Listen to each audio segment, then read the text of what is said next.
किसी गांव में एक गरीब किसान रहता था। उसकी थोड़ी सी जमीन थी। किसान और उसका लड़का दिन भर खेत में काम करते और शाम को थके हारे घर आकर रूखी सूखी खाते और खुदा का शुक्र अदा करके सो जाते। एक दिन किसान का लड़का साहिल रोटी खा रहा था कि एक खूबसूरत परिंदा उसके आंगन में आकर बैठ गया।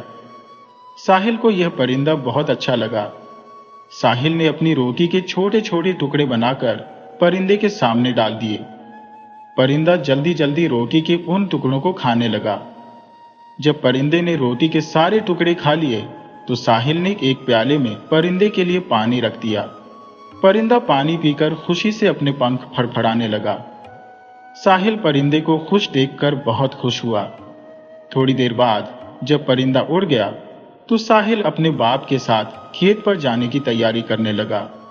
उसकी मां ने कहा, बेटा, तुमने अपना खाना परिंदे को खिला दिया और खुद भूखे खेत पर जा रहे हो। पूरा दिन पड़ा है, दिन कैसे कटेगा? साहिल मुस्कुराकर बोला, मां, मुझे वह परिंदा बहुत अच्छा लगा। उसे देखकर मुझे ऐसा लगा जैसे वह कई दिनों से भूखा है। वह इस तरह मेरी तरफ देख रहा था जैसे वह मुझसे रोटी मांग रहा हो। मुझे परिंदे पर दया आ गई और मैंने अपनी रोटी उसे दे दी। साहिल की मां बोली, क्या दिन भर भूखे रहने का इरादा है? साहिल बोला, मां, मैं तो एक दिन भूखा रह सकता हूं। ये नन्हा सा परिंदा भूख प्यास बर्दाश्त नहीं कर सकता था। साहिल की मां बोली, बेटा, तुम बहुत अच्छे और दयालु हो। अल्लाह तुम्हें इस नेकी का बदला देगा। नेकी कभी बेकार नहीं जाती। साहिल ने हंसकर कहा, मां, मैंने परिंदे को रोटी इसलिए नहीं दी कि इसका बदला अल्लाह से मांगूंगा। मैंने तो उसे भूखा देखकर रोटी दी। जो व्यक्ति किसी लालच के तहत नेकी करता है, उस नेकी का क्या फायदा? साहिल की मां बोली, बेटा, तुम ठीक कहते हो। इंसान को नेकी किसी लालच के तहत नहीं करनी चाहिए। हमेशा नेकी करके भूल जाना चाहिए। साहिल हंसता हुआ अपने बाप के साथ खेत की तरफ चल दिया। दिन भर खेत में काम करता रहा और शाम को घर लौटा तो मां ने उसके लिए मीठी रोटियां पकाकर रखी थी। मीठी रोटी खाते हुए अचानक साहिल को परिंदे का ख्याल आ गया। साहिल ने एक रोटी परिंदे के लिए उठाकर रख दी। साहिल की मां ने पूछा, बेटा, ये रोटी तुमने क्यों छोड़ी है? साहिल बोला, सुबह जब परिंदा आएगा तो मैं उसे मीठी रोटी खिलाऊंगा। वह मीठी रोटी खाकर बहुत खुश होगा। साहिल की मां हंसकर बोली, बेटा, परिंदा कहाँ आएगा? न जाने वह किस जंगल से आया था। भूले भटके वह इधर आ गया था। अब रोज रोज इधर क्यों आने लगा? साहिल बोला, मां, मेरा दिल कह रहा है कि मेरा प्यारा परिंदा कल सुबह फिर आएगा। साहिल की मां हंसकर खामोश हो गई। रात को जब साहिल सोने लगा तो उसने अल्लाह से दुआ मांगी, या अल्लाह, सुबह मेरे प्यारे परिंदे को भेज। वह मुझे बहुत अच्छा लगा है। दूसरे दिन साहिल सुबह सवेरे उठ बैठा। साहिल की मां रोटियां पकाने लगी। साहिल आंगन में बैठा परिंदे का इंतजार करने लगा। अचानक साहिल खुशी से चिल्ला उठा, मां, मेरा दोस्त आ गया है। परिंदा आंगन में उतरकर धीरे धीरे साहिल के करीब आ रहा था। जैसे ही परिंदा साहिल के करीब आया, साहिल ने मीठी रोटी के टुकड़े उसके आगे डाल दिए। परिंदा मीठी रोटी के टुकड़े खाकर खुशी से अपने पंख फड़फड़ाने लगा। फिर धीरे धीरे चलता हुआ साहिल के करीब आ गया। साहिल ने हाथ बढ़ाकर परिंदे को पकड़ लिया और प्यार से उसके सिर पर हाथ फेरने लगा। परिंदा भी चू चू करके साहिल की मोहब्बत का जवाब देने लगा। साहिल की मां हैरान होकर साहिल और परिंदे की दोस्ती को देखती रही। देर तक साहिल परिंदे को प्यार करता रहा, उसे रोटी खिलाता रहा, पानी पिलाता रहा। परिंदा खुशी से चूं चूं करता रहा। फिर साहिल ने खुद नाश्ता किया। परिंदा साहिल के करीब ही बैठा रहा। जब साहिल खाने से फारिग होकर अपने बाप के साथ खेतों पर जाने लगा तो उसने परिंदे को प्यार से विदा किया। परिंदा एक तरफ उड़ गया और साहिल खुशी खुशी घर से निकलकर खेतों की तरफ रवाना हो गया। अब साहिल का रोज का काम हो गया था कि वह रोजाना सुबह खाना खाते हुए परिंदे का इंतजार करता। परिंदा भी ठीक समय पर पहुंच जाता। साहिल खुद भी खाता और परिंदे को रोटी खिलाता, पानी पिलाता। साहिल और परिंदे में इतनी दोस्ती हो गई थी कि अगर किसी दिन परिंदा जरा देर से पहुंचता तो साहिल बेचैन हो जाता, और अगर कभी परिंदे को साहिल न मिलता तो वह चू चू का शोर मचाकर अपनी बेचैनी का इजहार करता। साहिल की माँ और बाप साहिल और परिंदे की दोस्ती पर हैरान थे। उनकी दोस्ती दिन ब दिन बढ़ती जा रही थी। एक दिन साहिल परिंदे का इंतजार कर रहा था। बहुत देर तक इंतजार करता रहा, लेकिन जब परिंदा नहीं आया तो उदास हो गया। साहिल की माँ ने कहा, बेटा, तुम कब तक परिंदे का इंतजार करोगे? रोटी खाकर खेतों पर जाओ। साहिल बोला, माँ, परिंदे के बिना मुझसे रोटी नहीं खाई जाएगी, मैं उसका इंतजार करूंगा। साहिल की माँ ने कहा, अगर परिंदा नहीं आएगा तो क्या तुम खाना नहीं खाओगे? साहिल बोला, माँ, अगर परिंदा नहीं आया तो मैं खाना नहीं खाऊंगा, मेरा दिल कह रहा है कि वह जरूर आएगा। अचानक परिंदा आंगन में आकर गिरा और फड़फड़ाने लगा। साहिल भागकर परिंदे के पास जा पहुंचा और उसे उठा लिया। साहिल यह देखकर घबरा गया कि उसका दोस्त जख्मी था और उसकी आंखों में आंसू थे। परिंदे की आंखों में आंसू देखकर साहिल की आंखों में भी आंसू आ गए। साहिल ने चिल्लाकर अपनी मां से कहा, मां, देखो, मेरा दोस्त जख्मी है। साहिल की मां भी दौड़ी हुई आई और परिंदे को प्यार भरी नजरों से देखने लगी। साहिल ने जल्दी से परिंदे का जख्म देखा। परिंदे के पैर पर जख्म था। साहिल ने जख्म पर पट्टी बांधी और फिर उसे रोटी खिलाई, पानी पिलाया और प्यार से उसके सिर पर हाथ फेरता रहा। जख्म पर पट्टी बांधने से परिंदे की तकलीफ कम हो गई थी। वह बड़े प्यार से साहिल की तरफ देख रहा था। साहिल परिंदे के सिर पर प्यार से हाथ फेरता हुआ बोला, मेरे प्यारे दोस्त, तुम्हें किसने तीर का निशाना बनाया है? परिंदा तो कोई जवाब नहीं दे सका। साहिल कहने लगा, अगर मुझे उसका पता चल जाए तो मैं भी उसे तीर मार मार कर जख्मों से चूर चूर कर दूंगा। साहिल खेतों पर जाते हुए परिंदे को भी साथ ले गया और दिन में कई बार उसका जख्म साफ करके पट्टी बांधी। शाम के वक्त परिंदा अपने घोंसले की तरफ उड़ गया और साहिल उसके जल्द ठीक होने की दुआएं मांगने लगा। चंद दिनों तक साहिल के पास परिंदा नहीं आया। साहिल परिंदे का बेचैनी से इंतजार करता रहा। कभी वह सोचता कि मेरा दोस्त मर न गया हो, कभी वह सोचता कि मेरा दोस्त किसी शिकारी के जाल में न फंस गया हो। एक दिन साहिल को बहुत बेचैन देखकर साहिल की मां ने उसे समझाते हुए कहा, बेटा, परिंदा जख्मी था, हो सकता है उसे उड़ने में दिक्कत हो, इसलिए वह तुम्हारे पास नहीं आ सका। अगर वह ठीक होता तो जरूर आता।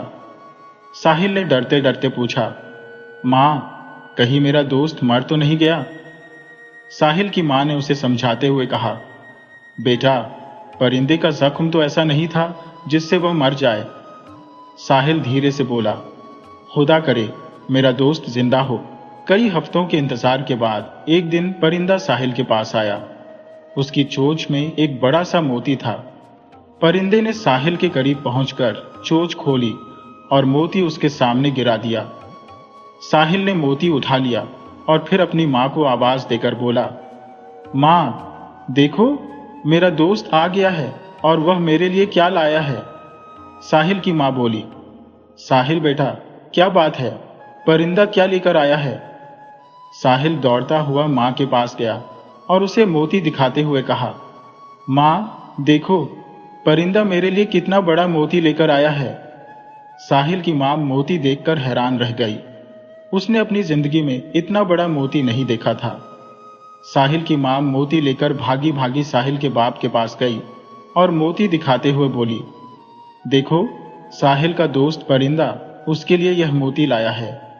साहिल का बाप मोती को हाथ में लेकर ध्यान से देखता रहा और फिर खुशी से चिल्लाया, साहिल की मां, यह तो बहुत ही कीमती मोती है। परिंदे ने हम पर बड़ा एहसान किया है। साहिल की मां बोली, आज साहिल खेतों पर अकेला ही चला जाएगा। तुम ये मोती लेकर शहर जाओ और किसी जौहरी को यह मोती दिखाओ। जो जौहरी सबसे ज्यादा दाम दे उसे दे देना और आते हुए एक गद्दा खरीद कर उस पर अनाज, कपड़े और घर की जरूरत का सामान लेते आना। जब खुदा ने दिया है तो हम भूखे प्यासे और फटे पुराने कपड़े पहनकर क्यों रहे? साहिल का बाप बोला, ठीक है, रोटी खाते ही शहर रवाना हो जाऊंगा, तुम साहिल को खेतों पर भेज देना। साहिल का बाप जल्दी जल्दी रोटी खाकर शहर जाने के लिए तैयार हो गया। जब वह मोती को कमर में बांधकर घर से निकलने लगा तो अचानक उसे ख्याल आया कि कहीं यह मोती चोरी का ना हो। साहिल की मां हंसकर बोली, तुम तो बेकार परेशान हो रहे हो, परिंदा किसी की चोरी क्यों करने लगा? जंगल में कहीं पड़ा होगा तो अपने दोस्त के लिए उठा लाया। साहिल का बाप घर से चलते हुए साहिल से बोला, बेटा, मैं तो मोती बेचने शहर जा रहा हूं, तुम खेतों पर चले जाना। दुआ करो कि तुम्हारे दोस्त का दिया हुआ मोती अच्छे दामों में बिक जाए, फिर तो हम तुम्हारे दोस्त को रोजाना चूरी खिलाया करेंगे, उसे पानी के बजाय दूध पिलाया करेंगे। साहिल परिंदे के सिर पर प्यार से हाथ फेरता हुआ बोला, अल्लाह करे मोती अच्छे दामों में बिक जाए। साहिल का बाप शहर पहुंचकर एक जौहरी की दुकान पर गया और उसने कहा, जनाब, मेरे पास एक कीमती मोती है, मैं उसे बेचना चाहता हूं। जौहरी ने कहा, बाबा, तुम वो मोती हमें दिखाओ, मोती देखकर हम उसके दाम लगाएंगे। साहिल के बाप ने मोती जौहरी को दे दिया। जौहरी इतना बड़ा मोती देखकर हैरान रह गया। कभी वह मोती को देखता, कभी साहिल के बाप को। फिर उसने किसान से कहा, बड़े मियाँ, यह तो बहुत कीमती मोती है, मुझ में इतनी हिम्मत नहीं कि मैं इसके दाम लगा सकूं, तुम किसी और जौहरी को दिखाओ। बूढ़ा किसान जब चलने लगा तो जौहरी ने कहा, बाबा, तुम बैठो, मैं शहर के सभी बड़े बड़े जौहरियों को यहीं बुला लेता हूं, सब जौहरी मिलकर तुम्हारे मोती की कीमत लगा लेंगे। ये सुनकर किसान बहुत खुश हुआ और दिल ही दिल में परिंदे को दुआएं देने लगा, जिसकी वजह से उसके दिन फिरने वाले थे। थोड़ी ही देर में शहर के सभी जौहरी इकट्ठे हो गए और सब मिलकर मोती की कीमत का अंदाजा लगाने लगे। सभी जौहरियों ने मिलकर मोती की कीमत 1000 अशर्फिया लगाई। 1000 अशर्फियों का नाम सुनकर बूढ़ा किसान खुशी से कुछ बोल नहीं सका। जौहरियों ने समझा कि 1000 अशर्फिया इस किसान को मंजूर नहीं, इसीलिए वह खामोश है। जौहरियों ने मिलकर फिर कहा, बाबा, अगर यह दाम कम है तो 2000 अशर्फिया ले लो। किसान 2000 अशर्फियों के ख्याल से दिल ही दिल में बहुत खुश हुआ और सोचने लगा कि मैं 2000 अशर्फियों को कहां कहां खर्च करूंगा। बूढ़े किसान को खामोश देखकर जौहरियों ने आपस में सलाह की और एक जौहरी बोला, इस बूढ़े को हम धोखा नहीं दे सकते, उसे कीमत का अंदाजा है, ये कम दाम नहीं लेगा। सभी जौहरियों ने आपस में फैसला करके कहा, हम इस मोती की 1000 अशर्फिया दे सकते हैं। किसान ने जल्दी से कहा, मुझे मंजूर है। जौहरियों ने 1000 अशर्फिया देकर मोती खरीद लिया। किसान ने 1000 अशर्फिया लेकर एक दुकान पर गया और खाने पीने का ढेर सारा सामान खरीदा।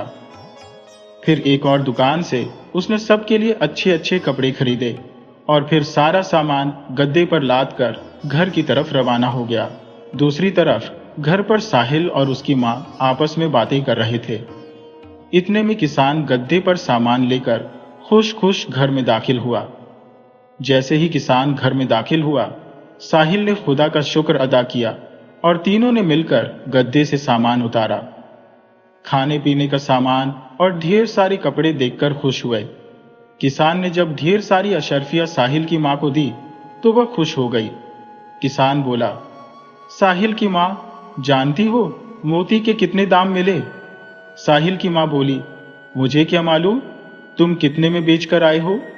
किसान बोला, शहर के जौहरियों ने इस मोती की कीमत 1000 अशर्फिया लगाई है, मैंने सिर्फ 50 अशर्फिया खर्च की है, बाकी संभाल कर रख लो, ये हमारे काम आएंगी। साहिल की मां का मुंह हैरत से खुला का खुला रह गया। साहिल की मां ने बाकी अशर्फिया एक संदूक में रख दी। खाना खाने के बाद साहिल का बाप बोला, अब हमारे दिन फिर गए हैं, मैं चाहता हूं कि गांव में और जमीन खरीद लूं ताकि हम सुकून के साथ अपना वक्त गुजार सकें। साहिल की मां बोली, जमीन भी खरीद लो और इस कच्चे मकान की जगह एक शानदार मकान बना डालो ताकि सुकून के साथ रह सके। साहिल का बाप बोला, तुम ठीक कहती हो, कल ही मैं मजदूरों को बुलाकर इस कच्चे मकान की जगह एक शानदार मकान बनवा दूंगा। इसके साथ ही गांव में जमीन खरीद लेंगे, खेती बाड़ी के लिए कुछ जानवर भी ले लेंगे। रात भर साहिल की माँ और साहिल प्लान बनाते रहे। सुबह होते ही जब साहिल की माँ खाना पकाने लगी तो साहिल बोला, माँ, आज मेरे दोस्त के लिए चूरी बनाना ना भूलना। मेरे नन्ही दोस्त ने हम पर बड़ा एहसान किया है। मैं उसकी खूब खातिर करना प्रश्न करना चाहता हूँ ताकि वह भी हमारी खुशियों में शामिल हो सके। साहिल की माँ बोली, बेटा, अब तो मैं रोज तुम्हारे नन्हे दोस्त के लिए चूरी बनाया करूंगी। तुम भी खाना और अपने नन्ही दोस्त को भी खिलाना। अभी साहिल और उसकी माँ बातें कर रहे थे कि परिंदा आता दिखाई दिया। साहिल परिंदे को देखकर खुशी से उठ खड़ा हुआ। परिंदा आकर साहिल के हाथ पर बैठ गया। उसकी चोंच में आज भी एक मोती था। साहिल मोती देखकर चिल्लाया, माँ, मेरा दोस्त आज भी एक मोती ले आया है। साहिल की माँ भी खुशी से चिल्लाने लगी। बूढ़ा किसान भी आ गया। सबने मिलकर परिंदे को चूरी खिलाई, पानी पिलाया। जब परिंदा उड़ गया तो साहिल की माँ ने मोती सावधानी से संभालकर संदूक में रख दिया। खाने से फारिग होने के बाद साहिल का बाप ढेर सारी अशर्फियां लेकर गांव के एक बड़े जमींदार के पास गया और उससे बहुत सारी जमीन खरीद ली। जमीन खरीद कर आते हुए बूढ़ा किसान मजदूरों को भी अपने साथ ले आया। मजदूरों ने कच्चे मकान को गिराकर उसकी जगह एक शानदार मकान की नींव डाल दी। अब परिंदे का रोज का काम बन गया था कि वह रोज एक मोती लेकर आता और साहिल के हवाले करके चूरी खाता, पानी पीता, दूध पीता और उड़ जाता। देखते ही देखते साहिल की माँ के पास बहुत सारे मोती इकट्ठे हो गए। उनका शानदार महल भी तैयार हो गया। धीरे धीरे साहिल के बाप ने गांव की सारी जमीन खरीद ली। गरीब किसान मामूली किसान से बहुत बड़ा जमींदार बन गया। गांव के लोग साहिल के बाप के पास इतनी दौलत देखकर कानाफूसी करने लगे। एक किसान ने साहिल के बाप से पूछा, बाबा गुलाम, तुम्हारे पास इतनी दौलत कहां से आई? क्योंकि उसके पिता का नाम गुलाम था। गुलाम बोला, भाई, जब खुदा देता है तो बहुत देता है। मैं चाहता हूं कि तमाम गांव वालों की मदद करो। उनके कच्चे मकानों की जगह पक्के मकान हो और मेरे गांव वाले भी सुकून के साथ अपनी जिंदगी बसर कर सकें। वह गांव वाला खुश होकर बोला, बाबा, तुम तो बहुत नेक इंसान हो। दौलतमंद होने के बावजूद तुम सब गांव वालों के बारे में सोच रहे हो, वरना दौलत पाने के बाद इंसान घमंडी हो जाता है। भाई भी भाई को नहीं पूछता। गुलाम बोला, भाई, दौलत तो आनी जानी चीज है। अगर दौलत से मेरे गांव वालों का कुछ भला हो सकता है तो बेहतर होगा। मैंने फैसला किया है कि कल से तमाम गांवों में कच्चे मकानों की जगह पक्के मकानों की नींव डाल दो। वह गांव वाला खुशी से बोला, मैं सपना तो नहीं देख रहा। गुलाम बोला, भाई, ये सपना नहीं, हकीकत है। हमारे बच्चों के लिए गांव में न तो स्कूल है, न बीमारों के लिए कोई अस्पताल। गांव की नींव मुकम्मल होते ही स्कूल की नींव डाल दी जाएगी, फिर अस्पताल भी बन जाएगा ताकि गांव के बच्चे पढ़ लिख कर अपने गांव का नाम रोशन कर सके। उसे इस काम के लिए कुछ लोगों की जरूरत थी। दूसरे दिन वह गांव वाला अपने साथ कुछ बूढ़े और जवान लोगों को लेकर गुलाम के घर पहुंचा। गुलाम ने अपने साथियों से कहा, गांव के सभी कच्चे मकानों को गिरा दिया जाए और आज ही से उनकी जगह पक्के मकानों की नींव डाल दी जाए। देखते ही देखते गांव के सभी कच्चे मकान गिरा दिए गए और सैकड़ों मजदूर दिन रात नए मकान बनाने में लग गए। गांव में इतने पक्के मकान बनाने के लिए बहुत सारी दौलत की जरूरत थी। गुलाम ढेर सारे मोती लेकर शहर के जोहरियों के पास गया और पैसे ले आया। जब गांव की नींव मुकम्मल हो गई तो गांव वाले कच्चे मकानों की जगह खूबसूरत पक्के मकान देखकर बहुत खुश हुए और सब गांव वालों के सलाह से उस गांव का नाम गुलाम के नाम पर गुलाम नगर रखा गया। जैसे ही गांव की नींव खत्म हुई, गुलाम ने गांव के बच्चों के लिए स्कूल बनवाया, अस्पताल बनवाया। गांव के वह बच्चे जो दिन भर बेकार गांव की गलियों में मारे मारे फिरते थे, अब वह साफ सुथरे कपड़े पहनकर स्कूल जाने लगे। गांव में हर तरफ खुशहाली ही खुशहाली नजर आने लगी। जब गुलाम उन बच्चों को स्कूल जाते देखता, मदरसे जाते देखता, तो उसके चेहरे पर खुशी की लहर दौड़ जाती और वह खुदा का शुक्र अदा करता कि अल्लाह ने उसे नेक काम करने की तौफीक दी। साहिल अब खेतों में काम करने की बजाय स्कूल जाता था। थोड़े ही समय में उसने लिखना पढ़ना सीख लिया और वह बड़ी तेजी से आगे बढ़ रहा था। एक दिन साहिल स्कूल जाने के लिए तैयार हो रहा था कि उसका दोस्त परिंदा आकर उसके कंधे पर बैठ गया। आज वह मोती नहीं लाया था। साहिल ने प्यार से उसके सिर पर हाथ फेरा और फिर स्कूल जाने लगा। परिंदा उड़कर उसके रास्ते में आ गया। साहिल ने हंसकर कहा, क्यों भाई, तुम नहीं चाहते कि मैं स्कूल जाऊं, पढ़ाई करूं? अगर मैं स्कूल नहीं गया तो बाप नाराज होंगे, मास्टर साहब मेरी पिटाई कर देंगे। ये सुनकर परिंदा चू चू करता हुआ उड़ गया और साहिल स्कूल की तरफ चल दिया। दूसरे दिन सुबह साहिल नाश्ता कर रहा था कि परिंदा फिर आ गया। साहिल ने उसे चूरी खिलाई, दूध पिलाया और फिर कहा, थोड़ी देर बैठो, मैं अभी तैयार होकर तुम्हारे साथ चलता हूं। साहिल के बाप गुलाम ने साहिल को परिंदे से बातें करते देखकर पूछा, बेटा, तुम परिंदे के साथ कहां जा रहे हो? साहिल बोला, बाप, मुझे नहीं मालूम, ये मुझे कहां ले जाना चाहता है। जरूर कोई खास बात है। अगर आप इजाजत दें तो मैं अपने दोस्त के साथ हो आऊं। गुलाम बोला, बेटा, जरूर जाओ। हो सकता है तुम्हारा दोस्त या उसका कोई साथी मुसीबत में हो, तुम्हें उनकी मदद करनी चाहिए। साहिल तैयार होकर परिंदे के साथ चल पड़ा। परिंदा आगे आगे उड़ रहा था। साहिल उसके पीछे पीछे घोड़े पर सवार चला जा रहा था। कई घंटे के सफर के बाद एक घने जंगल में पहुंचकर परिंदा रुक गया। साहिल ने भी अपना घोड़ा रोक लिया। परिंदा अचानक उड़ा और उसकी नजरों से गायब हो गया। साहिल एक पेड़ के नीचे बैठा परिंदे का इंतजार करता रहा। थोड़ी देर के बाद परिंदा आया और उसे साथ लिए जंगल में घुसता चला गया। परिंदा एक गुफा के सामने जाकर रुका और फिर गुफा के अंदर चला गया। साहिल भी परिंदे के पीछे गुफा में जा घुसा। गुफा में जगह जगह आग जल रही थी। हर तरफ आग की वजह से उजाला फैला हुआ था। आग की रोशनी में साहिल ने गुफा के कोनों में मोतियों के ढेर देखे। साहिल समझ गया कि उसका दोस्त इसी गुफा से रोजाना मोती ले जाता है और आज उसने मोतियों का खजाना उसे दिखा दिया है। साहिल ने जल्दी जल्दी मोतियों से कई थैले भर लिए और घोड़े पर रखकर घर की राह ली। साहिल के गुफा से निकलते ही डाकू भी गुफा में आ गए। गुफा के सामने घोड़े के पैरों के निशान देखकर डाकुओं के सरदार ने कहा, मालूम होता है कि कोई आदमी हमारे खजाने तक घोड़े पर सवार आया है। सरदार और डाकू तेजी से गुफा में पहुंचे। सरदार ने मोतियों की एक ढेरी में से मोतियों को कम देखकर गुस्से से कहा, मालूम होता है कि किसी ने हमारे ठिकाने का पता लगा लिया है। यही वजह है कि आज मोती चोरी हो गए। एक डाकू बोला, अब हमें गुफा की सख्ती से हिफाजत करनी चाहिए और चोर का पता लगाकर उसे ऐसी सजा देनी चाहिए कि वह दोबारा इधर का रुख न करे। सरदार बोला, तमाम साथी बारी बारी गुफा पर पहरा दें। जो साथी चोर को पकड़ने में कामयाब हो गया उसे आइंदा लूट के माल में से 2 गुना हिस्सा दिया जाएगा। डाकुओं का सरदार बोला, मैं इस बेइज्जती का बदला लूंगा।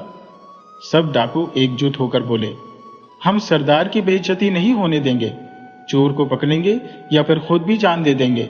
साहिल जब मोतियों के भरे हुए थैले लेकर घर पहुंचा और उसने अपनी माँ और बाप को परिंदे की कहानी सुनाई तो गुलाम बोला, बेटा, हमारे पास पहले ही बहुत मोती मौजूद है। शहर के सुनारों के पास इतनी दौलत नहीं कि वह हमारे मोती खरीद सके। फिर मोतियों के थैले भरकर लाने से क्या फायदा? साहिल बोला, बाप, परिंदा मुझे मोतियों की गुफा तक ले गया था, इसलिए 2 थैले भर लाया। अब कभी नहीं जाऊंगा। मालूम होता था कि वह डाकुओं की गुफा है। गुलाम बोला, अगर मोती तुम डाकुओं की गुफा से लाए हो तो यह मोती जरूर किसी बादशाह के खजाने की है जहां से डाकू ले उड़े। अब आइंदा उधर न जाना वरना किसी मुसीबत में फंस जाओगे। साहिल बोला, बाप, मैं अब डाकुओं के घर की तरफ नहीं जाऊंगा। मुझे दौलत का लालच नहीं। अल्लाह ने हमें इतना दिया है कि हम तमाम उम्र सुख चैन के साथ अपनी जिंदगी गुजार सकते हैं। गुलाम बोला, मैंने तुम्हें इसलिए नसीहत की है कि इंसान लालच में अंधा हो जाता है और वह अंजाम का सोचे बिना कदम उठाता है। साहिल बोला, बाप, मैं आपका बेटा हूं, आपका हुक्म नहीं टालूंगा। गुलाम के गांव में एक बहुत ही लालची आदमी रहता था जिसका नाम इमरान था। वह गुलाम को दौलत में खेलते देखकर दिल ही दिल में जलता था और इस बात की खोज लगाने की कोशिश करता था कि गुलाम के पास दौलत आखिर कहां से आई। गुलाम एक मामूली किसान से बहुत बड़ा जमींदार कैसे बन गया? इमरान गुलाम के दौलतमंद बनने का राज जानने की दिन रात कोशिश करता रहता, लेकिन जब उसे सफलता नहीं मिली तो उसने एक और तरकीब सोची। एक दिन इमरान ने साहिल को अपने यहां दावत पर बुलाया और उसकी खूब खातिर की। खाना खाने के बाद इमरान इधर उधर की बातें करता रहा और साहिल से पूछने की कोशिश करता रहा कि उसके पास इतने पैसे कहां से आए। साहिल सीधा बच्चा था। वह बोला, चाचा, आपसे क्या पर्दा, एक परिंदा मेरा दोस्त है, मैं रोज उसे चूरी खिलाता था। एक दिन वह जख्मी हो गया, मैंने उसका जख्म साफ करके पट्टी की। वह मेरा इतना एहसानमंद हुआ कि एक दिन मेरे लिए एक बड़ा सा मोती लाया। फिर रोज वह मोती लाता रहा। बाप इन मोतियों को शहर ले जाकर बेच देते और उस दौलत से गांव वालों की सेवा करते। इमरान हैरान होकर बोला, परिंदा ये मोती कहां से लाता होगा? साहिल बोला, चाचा इमरान, घने जंगल में डाकुओं की एक गुफा है, उसमें मोतियों का ढेर लगा हुआ है। परिंदा मुझे उस गुफा में ले गया था, मैं वहां से मोतियों के 2 थैले भरकर लाया था। जब बाप को इस बात का पता चला कि मैं जंगल में डाकुओं की गुफा में गया था और वहां से मोती लाया हूं, तो वह मुझे समझाने लगे कि बेटा, लालच बुरी बला है, तुम भूलकर भी दोबारा उधर ना जाना। इमरान बोला, बेटा, भाई गुलाम ठीक ही कहते हैं, डाकुओं का क्या भरोसा, अगर उन्होंने तुम्हें देख लिया तो तुम्हारी जान के दुश्मन हो जाएंगे। साहिल बोला, चाचा, मैं तो भूलकर भी उधर का रुख नहीं करूंगा। साहिल इमरान से इजाजत लेकर अपने घर की तरफ रवाना हुआ। साहिल के जाते ही इमरान भी डाकुओं की गुफा से मोतियों के थैले भरकर लाने की सोचने लगा। दूसरे दिन सुबह सवेरे इमरान अपने घोड़े पर सवार होकर जंगल की तरफ चल दिया। उसके साथ कपड़े के 2 बड़े थैले भी थे। इमरान घने जंगल में पहुंचकर डाकुओं की गुफा तलाश करने लगा। अचानक उसके कानों में घोड़ों की टाप की आवाजें आने लगी। इमरान घनी झाड़ियों में घुसा और आने वालों का इंतजार करने लगा।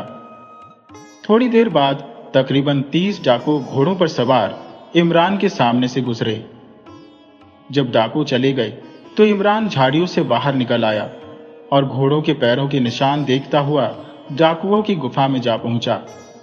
गुफा में मोतियों के ढेर देखकर इमरान खुशी से पागल हो गया। उसने जल्दी जल्दी मोतियों के 2 थैले भरे और उन थैलों को घोड़े पर लादकर गुलाम नगर की तरफ रवाना हो गया। घर पहुंचकर इमरान ने मोतियों से भरे थैले जमीन में दबा दिए और आराम से बिस्तर पर लेट गया। बिस्तर पर लेटे लेटे इमरान ने दिल ही दिल में सोचा कि दौलत के बल पर गांव के लोगों को अपना हमदर्द बनाकर गांव का नाम बदलकर इमरान नगर रखेगा। गुलाम से ज्यादा जमीन खरीदकर बहुत बड़ा जमींदार बन जाएगा और फिर गांव वाले गुलाम को भूलकर मेरी इज्जत करेंगे। सोचते सोचते अचानक इमरान के दिमाग में एक और तरकीब आई। उसने सोचा, क्यों न गुलाम नगर के साथ एक नया शहर बसाकर उसका नाम इमरान नगर रखे। जब वह इमरान नगर में लोगों को मुफ्त मकान देगा, काम धंधे के लिए लोगों को दौलत मिलेगी, तो लोग जरूर उसकी इज्जत करेंगे। इमरान सोचने लगा कि धीरे धीरे मैं इमरान नगर को एक सल्तनत में बदलकर उस सल्तनत का बादशाह बन जाऊंगा। सोचते सोचते उसे ख्याल आया कि इमरान नगर बसाने के लिए कुछ और थैले मोतियों के होने चाहिए। क्यों न मैं 8 या 10 थैले और मोतियों के भर लाऊं। यह ख्याल आते ही इमरान बहुत खुश हुआ। दूसरे ही दिन वह डाकुओं की गुफा की तरफ चल दिया। डाकू पहले ही चोर के इंतजार में जंगल में छुपे बैठे थे। जैसे ही इमरान गुफा में अंदर दाखिल हुआ, तमाम डाकू इमरान पर टूट पड़े और उसे इतना मारा कि वह तड़प तड़प कर मर गया।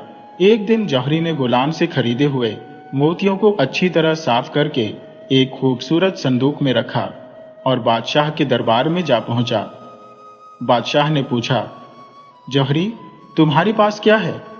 जौहरी बोला, जहांपना, मुझे मालूम हुआ है कि बादशाह सलामत को मोतियों से बहुत लगाव है। मेरे पास ऐसे दुर्लभ मोती हैं जो सिर्फ बादशाहों के पास होने चाहिए। बादशाह बोला, जौहरी, हमें मोतियों से बहुत लगाव है। हमारे पास बड़े कीमती मोती थे और इतने थे कि अगर हम चाहते तो उन मोतियों के बदले न जाने क्या क्या खरीद सकते थे, लेकिन हमारे खजाने के मुहाफिज की गलती से वह मोती चोरी हो गए। इसके बाद हमने मोतियों की तलाश में दुनिया की कोने कोने में आदमी भेजे, लेकिन हमें वैसे मोती नहीं मिले। जौहरी ने मोतियों वाला संदूक बादशाह की तरफ बढ़ा दिया, जिसमें तकरीबन 10 मोती रखे हुए थे। बादशाह मोतियों को देखते ही चिल्लाया, जौहरी, ये मोती तुम्हारे पास कहां से आए? सच बताओ कि यह मोती तुमने कहां से हासिल किए? ये तो हमारे मोती हैं जो शाही खजाने से चोरी हुए थे। जौहरी यह सुनकर घबरा गया, लेकिन उसने कहा, जहांपनाह, मैंने मोती एक आदमी से हजारों अशर्फिया देकर खरीदे हैं। बादशाह बोला, क्या तुम उस आदमी को हमारे सामने पेश कर सकते हो? जौहरी बोला, बादशाह सलामत, अगर वह आदमी आ जाए तो मैं उसे लेकर आपकी सेवा में हाजिर हो जाऊंगा। बादशाह बोला, अगर तुम उस आदमी को पेश नहीं कर सके तो हम तुम्हें जिंदा नहीं छोड़ेंगे। बादशाह बोला, जाओ, हम तुम्हारा 3 हफ्ते तक इंतजार करेंगे। जब 3 हफ्ते तक तुम चोर को हमारे हवाले करने में कामयाब नहीं हो सके तो हम समझेंगे कि चोर तुम खुद हो। जौहरी बादशाह से 3 हफ्ते के अंदर चोर को पेश करने का वादा करके रोता धोता अपने साथियों के पास पहुंचा और उन्हें सारा किस्सा सुना दिया। सुबह से शाम तक जौहरी बाजार में आने वाले लोगों को घूर घूर कर देखते, लेकिन उन्हें बूढ़ा किसान नजर नहीं आता। इसी तरह दिन गुजरते जा रहे थे और बड़े जौहरी की परेशानी बढ़ती जा रही थी। जब 3 हफ्ते गुजरने में सिर्फ 2 दिन बाकी रह गए और बूढ़ा किसान नहीं आया, तो बड़े जौहरी ने एक गरीब आदमी को लालच देकर बादशाह के दरबार में जाने पर राजी कर लिया और उस गरीब आदमी को लेकर बादशाह के दरबार में पहुंचा। लेकिन वहां जौहरी की चोरी पकड़ी गई। बादशाह उसे सजा सुना रहा था कि जौहरी ने हाथ जोड़ दिए। चुनांचे बादशाह बोला, हम तुम्हें फिर 1 महीने की मोहलत देते हैं। अगर तुमने इस दौरान चोर को हमारे हवाले नहीं किया तो फिर हम तुम्हें माफ नहीं करेंगे। जौहरी बादशाह से वादा करके अपनी दुकान पर चला गया और दूसरे जौहरियों को बुलाकर कहा, हमें उस बूढ़े का पता करना चाहिए। इस बार तो मेरी जान बच गई, दूसरी बार बादशाह माफ नहीं करेगा। अब भी जौहरी आपस में बातें कर रहे थे कि गुलाम मोतियों की थैली लिए आता दिखाई दिया। जौहरी गुलाम को आता देखकर उछल पड़े। बड़ा जौहरी बोला, खुदा ने हमारी सुन ली, अब बादशाह जाने और यह बूढ़ा किसान। जौहरी गुलाम को लेकर बादशाह की सेवा में हाजिर हुआ और बादशाह से कहा, जहांपना, यह वह आदमी है जिससे हमने मोती खरीदे थे। बादशाह ने गुलाम से पूछा, क्या जौहरी ठीक कह रहा है? गुलाम बोला, बादशाह सलामत, यह सच कह रहा है। मैंने इस आदमी को मोती बेचे थे और आज भी एक थैली भरकर मोती लाया था। बादशाह बोला, हम पूछ रहे हैं कि यह मोती तुम्हें कहां से मिले? गुलाम बोला, जब खुदा देता है तो बहुत देता है, बस यह समझ लीजिए कि मुझ पर अल्लाह ने कृपा की है। बादशाह ने गरज कर कहा, मोती कहां से आए? गुलाम बोला, बादशाह सलामत, जौहरी ने तो मुझे बताया था कि हमारी बादशाह बहुत दयालु और उदार है, लेकिन आप मेरे साथ ऐसा व्यवहार कर रहे हैं जैसे मैंने शाही खजाने से मोती चुरा लिए हो। बादशाह बोला, तुम बहुत चालाक मालूम होते हो। गुलाम बोला, अगर मैं चालाक होता तो इन जौहरियों के कहने पर यहां नहीं आता। बादशाह बोला, तुम्हें यह बताना होगा कि यह मोती तुम्हारे पास कहां से आए हैं। गुलाम बोला, क्या यह बताना जरूरी है? बादशाह बोला, हां, हम यह जानकर रहेंगे। गुलाम बोला, बादशाह सलामत, अगर मैं सच्ची बात बताऊं तो आप सुनकर हैरान रह जाएंगे। बादशाह बोला, सच सच बताओगे तो हम तुम्हें कुछ नहीं कहेंगे। गुलाम ने बादशाह को मोतियों के हाथ आने की पूरी कहानी सुना दी। बादशाह बोला, क्या तुम उन डाकुओं का ठिकाना जानते हो? गुलाम बोला, जहांपनाह, मैं तो डाकुओं का ठिकाना नहीं जानता। हाँ, मेरा लड़का डाकुओं का ठिकाना जानता है। बादशाह ने गुलाम से कहा, बाबा, हमें माफ कर दो, हमारी सख्त बातों से तुम्हें तकलीफ पहुंची होगी। कल तुम्हें अपने लड़के को लेकर दरबार में आना है। हम अपनी फौज का एक दस्ता तुम्हारे लड़के के साथ भेजकर डाकुओं को गिरफ्तार कर लेंगे। गुलाम घर पहुंचा और साहिल को सारा माजरा बता दिया। दूसरे दिन गुलाम साहिल को लेकर बादशाह के दरबार में जा पहुंचा। बादशाह ने फौज के सिपाही से कहा, इस लड़के के साथ शाही फौज का दस्ता भेजकर डाकुओं के ठिकाने का पता लगाओ और उन तमाम डाकुओं को गिरफ्तार कर लो जो हमारे खजाने से मोती चुरा कर ले गए हैं। सिपाही ने साहिल के साथ फौज का एक दस्ता डाकुओं के ठिकाने की तरफ रवाना कर दिया। काफी मशक्कत के बाद डाकुओं को गिरफ्तार कर लिया गया, लेकिन डाकुओं का सरदार और कुछ सिपाही बच निकले और तमाम मोती भी अपने साथ ले गए। साहिल ने फौज से कहा, मालूम होता है सरदार भाग निकला है। साहिल गिरफ्तार होने वाले डाकुओं को लेकर बादशाह की सेवा में हाजिर हुआ और बोला, जहांपनाह, मैं डाकुओं को गिरफ्तार करने में कामयाब हो गया हूं, लेकिन उनका सरदार और उसके कुछ साथी भाग निकलने में कामयाब हो गए और जाते हुए तमाम मोती भी अपने साथ ले गए हैं। बादशाह बोला, यह तो बहुत बुरा हुआ, तुम्हारी मेहनत बेकार गई। इतने में अचानक वजीर बादशाह को साहिल के खिलाफ भड़काता हुआ बोला, जहांपनाह, मैंने पहले भी आपसे कहा था कि आप इस लड़की की बातों पर भरोसा न करें।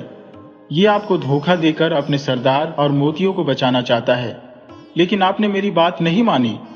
बादशाह बोला, वजीर, खामखा इस लड़के की मुखालफत कर रहे हो। सरदार हाथ से निकल गया तो क्या हुआ? उसके बहुत सारे साथी तो पकड़े गए। बादशाह ने वजीर की बात को नजरअंदाज करके सिपाही को हुक्म दिया, इन तमाम डाकुओं को फांसी पर लटका दो। डाकुओं ने रोते हुए कहा, जहांपनाह, हम पर रहम कीजिए, हम बेकसूर हैं। बादशाह ने गरज कर कहा, तुम लुटेरों पर रहम किया जाए? तुम लोगों ने शाही खजाने पर डाका डाला, हमारा खजाना लूट लिया। डाकुओं ने कहा, बादशाह सलामत, हम गरीब आदमी थे, भूख से हमारा बुरा हाल था। सरदार ने हमें लालच देकर गलत रास्ते पर लगाया, हमें डाकू बनने पर मजबूर किया। सजा का हकदार तो सरदार है। आइंदा हम कभी चोरी नहीं करेंगे, कभी डाका नहीं डालेंगे। बादशाह ने कहा, नहीं, हम अपना फैसला नहीं बदलेंगे। तुम लोगों ने जुर्म किया है, इसकी सजा तुम्हें जरूर मिलेगी। साहिल ने कहा, जहांपनाह, अगर ये लोग अब नेक बनना चाहते हैं तो इन्हें एक मौका जरूर देना चाहिए ताकि ये लोग सीधे रास्ते पर चल पड़े। अगर उन्होंने फिर कोई गलती की तो बेशक आप उन्हें कड़ी से कड़ी सजा दीजिए। वजीर मुस्कुराकर बोला, जहांपनाह, ये लड़का बहुत चालाक है।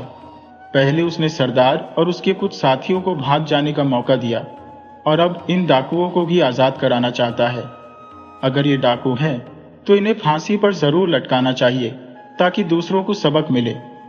साहिल ने वजीर को कहा, वजीर जी, मैं अब तक महज बादशाह सलामत की वजह से खामोश रहा और आप मुझ पर लगातार इल्जाम लगाते रहे।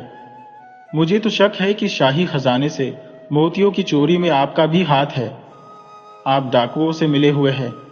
वजीर चीख कर बोला, जहांपनाह, इस गुस्ताख लड़के से कहिए कि अपनी जुबान को लगाम दे, वरना मैं इसे ऐसा सबक सिखाऊंगा कि यह सारी शेखी भूल जाएगा। बादशाह वजीर को डांट कर बोला, तुम भी तो साहिल पर इल्जाम लगा रहे थे। जब उसने तुम्हारे मुताबिक सब जाहिर किया तो तुम घबरा क्यों गए? वजीर बोला, बादशाह सलामत, मैं आपका पुराना वफादार नौकर हूं। मैं ये सब इसलिए कह रहा था कि इस लड़के के मुताबिक मुझे सब कुछ पता है कि यह लड़का कौन है। बादशाह बोला, हम बादशाह हैं और लोगों के चेहरे भी जानते हैं। बादशाह साहिल से कहा, साहिल, हम तुम्हारे कहने पर इन्हें माफ कर देते हैं, लेकिन इसके साथ हम इन्हें यह भी बता देना चाहते हैं कि अगर ये अच्छे आदमी बनकर रहे तो हम इन्हें इनाम देंगे, और अगर उन्होंने फिर गलती की तो फिर हम इन्हें माफ नहीं करेंगे। एक डाकू बोला, जहां पनाह आप हमें इजाजत दें तो हम सरदार को खुद गिरफ्तार करके आपकी सेवा में पेश कर देंगे। हमें उसके दूसरे ठिकाने का भी पता है। वजीर बोला, जहां पनाह इन्हें आजाद न कीजिए, इन डाकुओं का कोई भरोसा नहीं। साहिल बोला, बादशाह सलामत, जब आप इन्हें माफ कर चुके हैं तो इन्हें यह मौका दीजिए। एक डाकू बोला, बादशाह सलामत, यह ठीक कह रहे हैं। सरदार हमें अपना साथी समझेगा और हमें देखकर खुश होगा। हम उसे धोखा देकर आपके दरबार में लाएंगे और इस तरह उसे गिरफ्तार करना आसान हो जाएगा। बादशाह ने साहिल से पूछा, क्या तुम्हें इन लोगों की बातों पर भरोसा है? साहिल बोला, जहां अपना हमें इनकी बातों पर भरोसा करना चाहिए। इंसान को भटकते देर नहीं लगती और जो इंसान सही रास्ते पर आना चाहे उसे भी देर नहीं लगती। बादशाह ने डाकुओं से पूछा, तुम में से कौन कौन डाकुओं के सरदार को गिरफ्तार करने जाना चाहता है?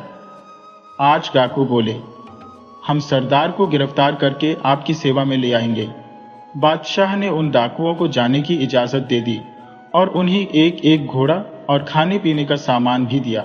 डाकू घोड़े दौड़ाकर सरदार के दूसरे ठिकाने पर जा पहुंचे। घोड़े की टाप की आवाज सुनकर डाकुओं का सरदार और उसका साथी बाहर निकल आया। अपने साथियों को आता देखकर सरदार बहुत खुश हुआ। डाकू गुफा के सामने पहुंचकर घोड़ों से उतर पड़े। सरदार ने अपने साथियों से पूछा, सुनाओ, तुम शाही फौज से किस तरह बचकर निकल आए? एक डाकू बोला, सरदार, शाही फौज के सिपाही हमें बादशाह के पास ले जा रहे थे। रास्ते में हमने उन सिपाहियों को मार डाला। बहुत सारे सिपाहियों को जान से मार डाला। जो बच गए वह भाग गए। हमारे कुछ साथी इस हंगामे में हमसे बिछड़ गए। हम कई दिन एक गुफा में छुपे रहे।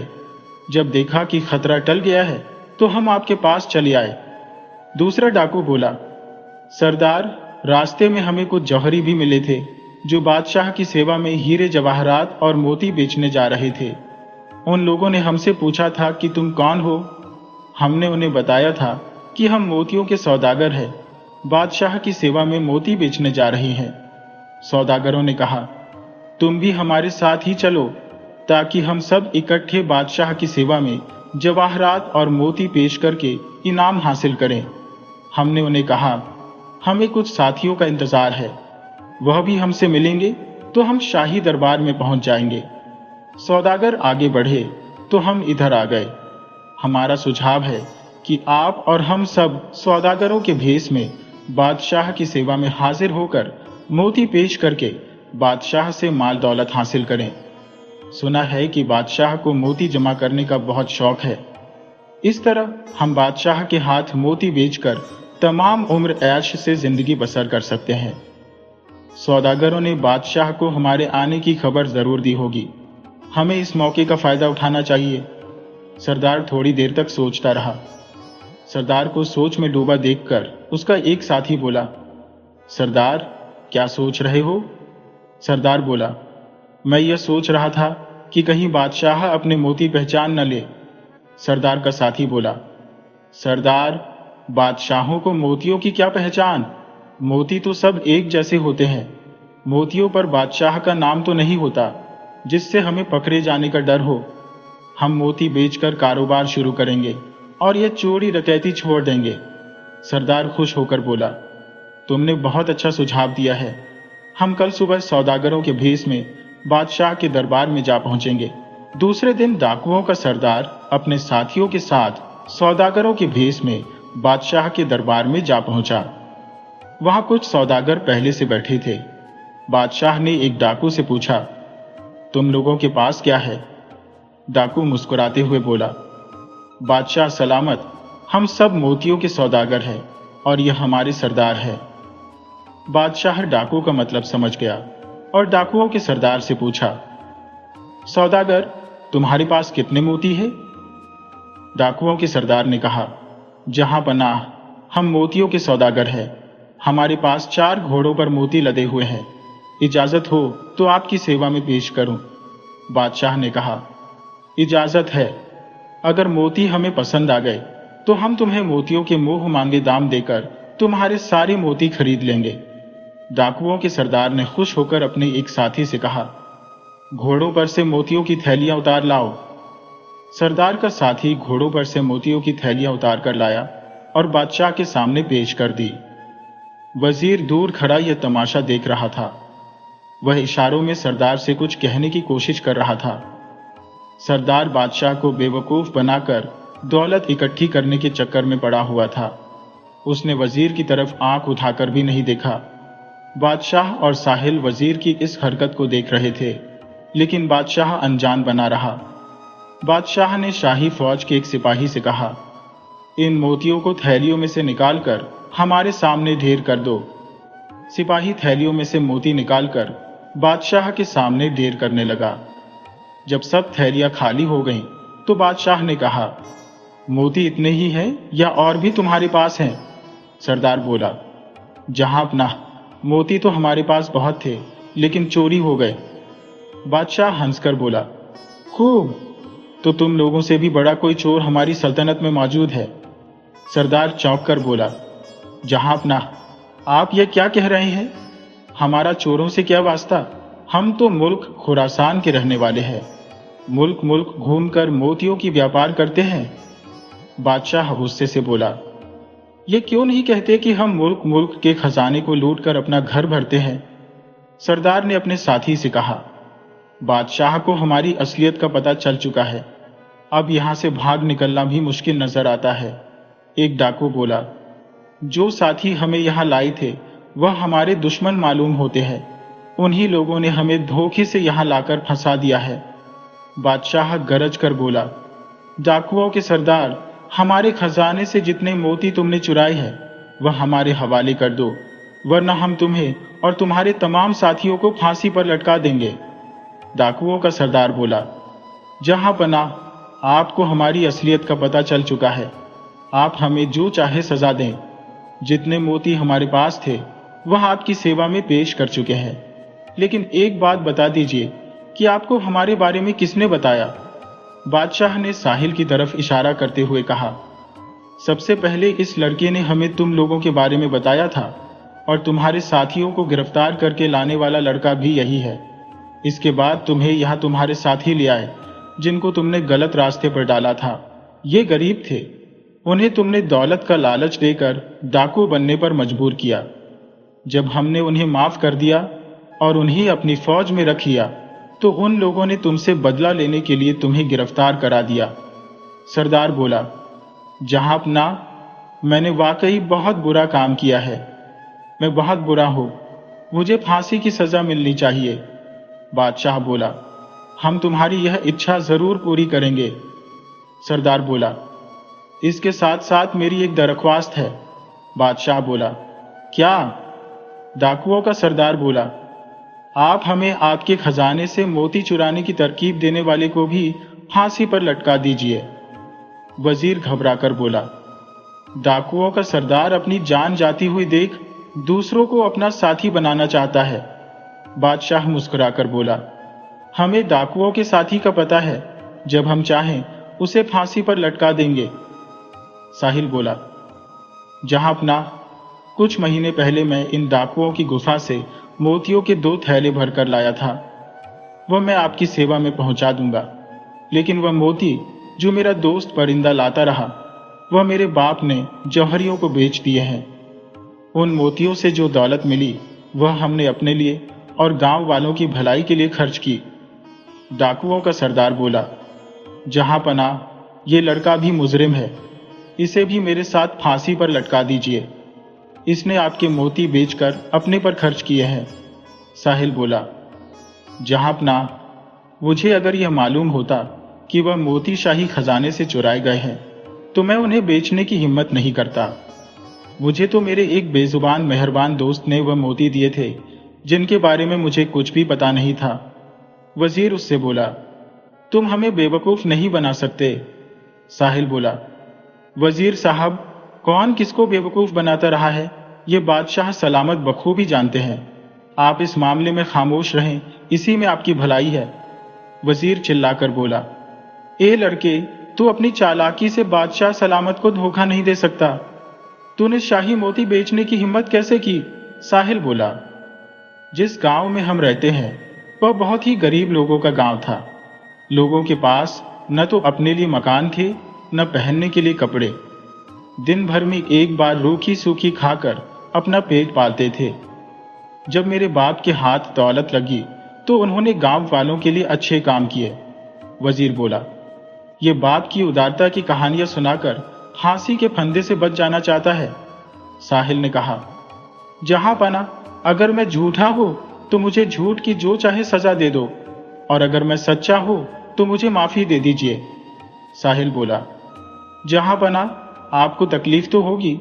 मेरा गांव यहां से बहुत दूर है, लेकिन जब आप मेरे गांव में पहुंचेंगे तो आप मुझे फांसी देने की बजाय मुझे और मेरे बूढ़े बाप को इनाम देंगे। वजीर बोला, जहां पना, मुझे भी इस लड़की की बातों से झूठ की बू आती है। साहिल बोला, वजीर साहब, आप जैसे होशियार लोगों ने जहां पनाह को काम नहीं करने दिया। खजाना भरा पड़ा है, लेकिन आपके मुल्क में रियाया भूखी मर रही है।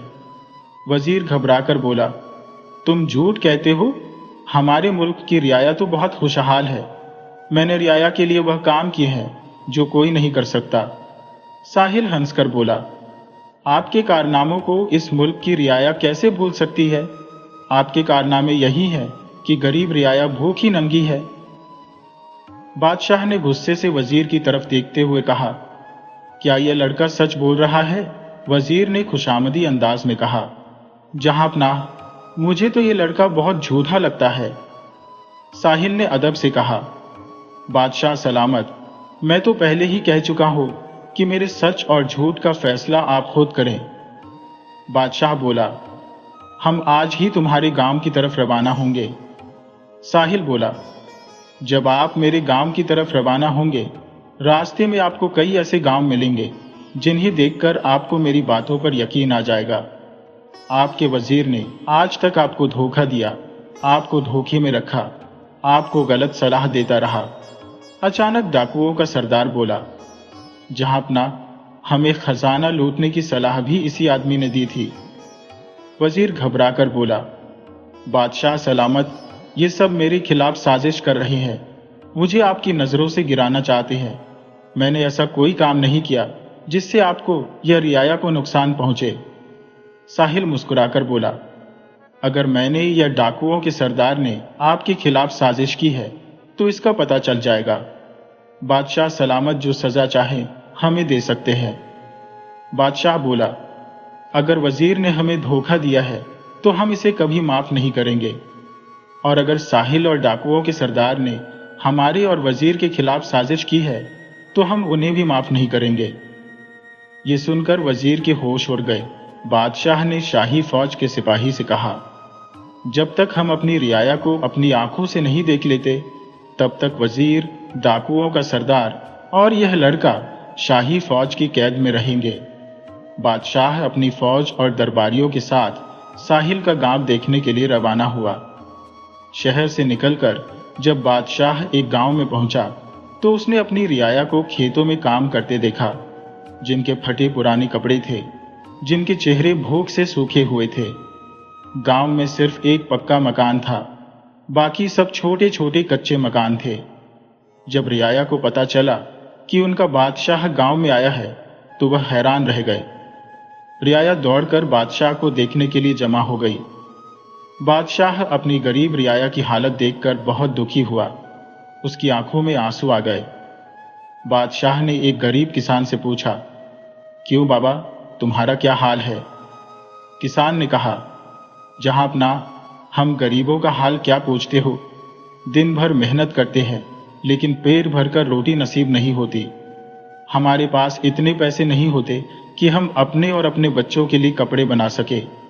हमारे मकान ऐसे हैं जैसे जानवरों के बाड़े। खुदा का शुक्र है कि आज आपको अपनी रियाया का ख्याल आया। हम तो आज तक वजीर ही को अपना बादशाह समझते रहे, क्योंकि इस मुल्क पर उसी का हुक्म चलता है। बादशाह ने वजीर को कहा, क्यों वजीर साहब, आप तो कहते थे कि हमारी रियाया बहुत खुशहाल जिंदगी बसर कर रही है।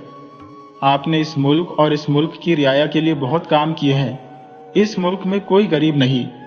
तुमने हमें धोखे में क्यों रखा? हमें बेवकूफ क्यों बनाते रहे? वजीर डर से कांपने लगा।